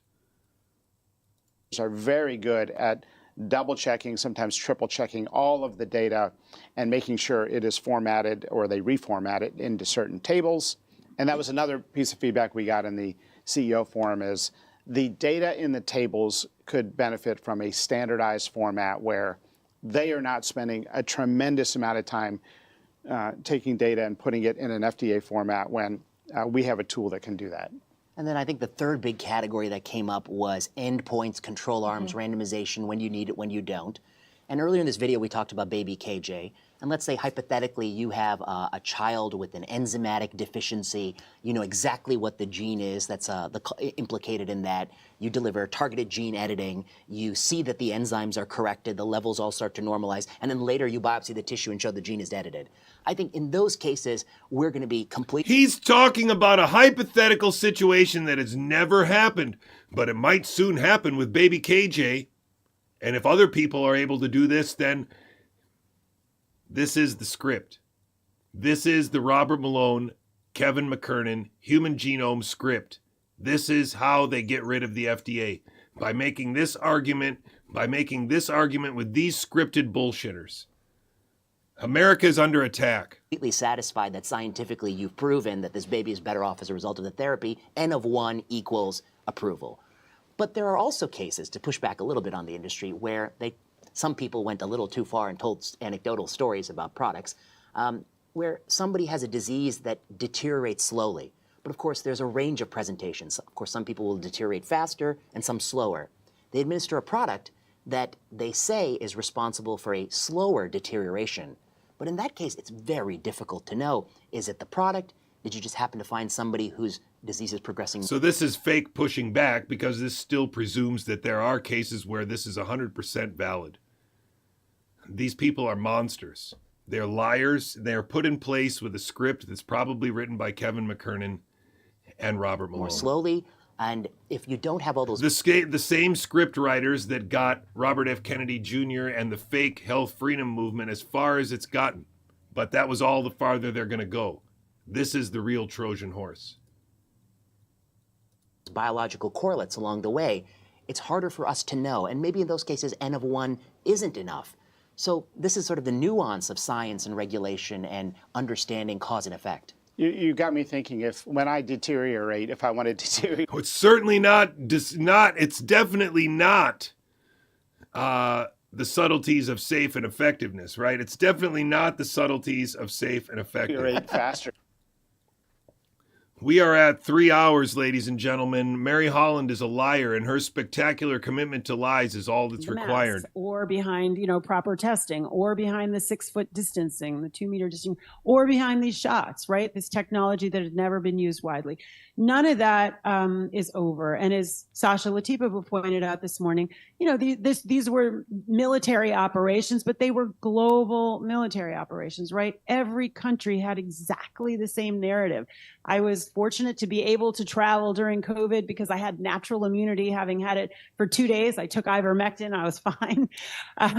And so I saw, 2 meters, masks, be afraid, stay at home, lock down, schools closed, businesses tanked. All of that was on a global basis. All of that was not on a global basis. All the murder was in America. A lot of the economic destruction was in America. Mary Holland is a traitor to our grandchildren, without a doubt. Ladies and gentlemen, this has been Gigaohm Biological, a high-resistance, low-noise information brief brought to you by a biologist where using their tests to find their ghost doesn't make you their ghosts real or you a ghostbuster. Thanks very much for joining me. I will see you again tomorrow. RNA cannot pandemic. Intramuscular injection is dumb. Transfection in healthy people was always a crime, and the population pyramid is the biological effect that you were not aware of. This is for all the marbles, ladies and gentlemen. Don't give up. Don't stop. I won't either. See you soon.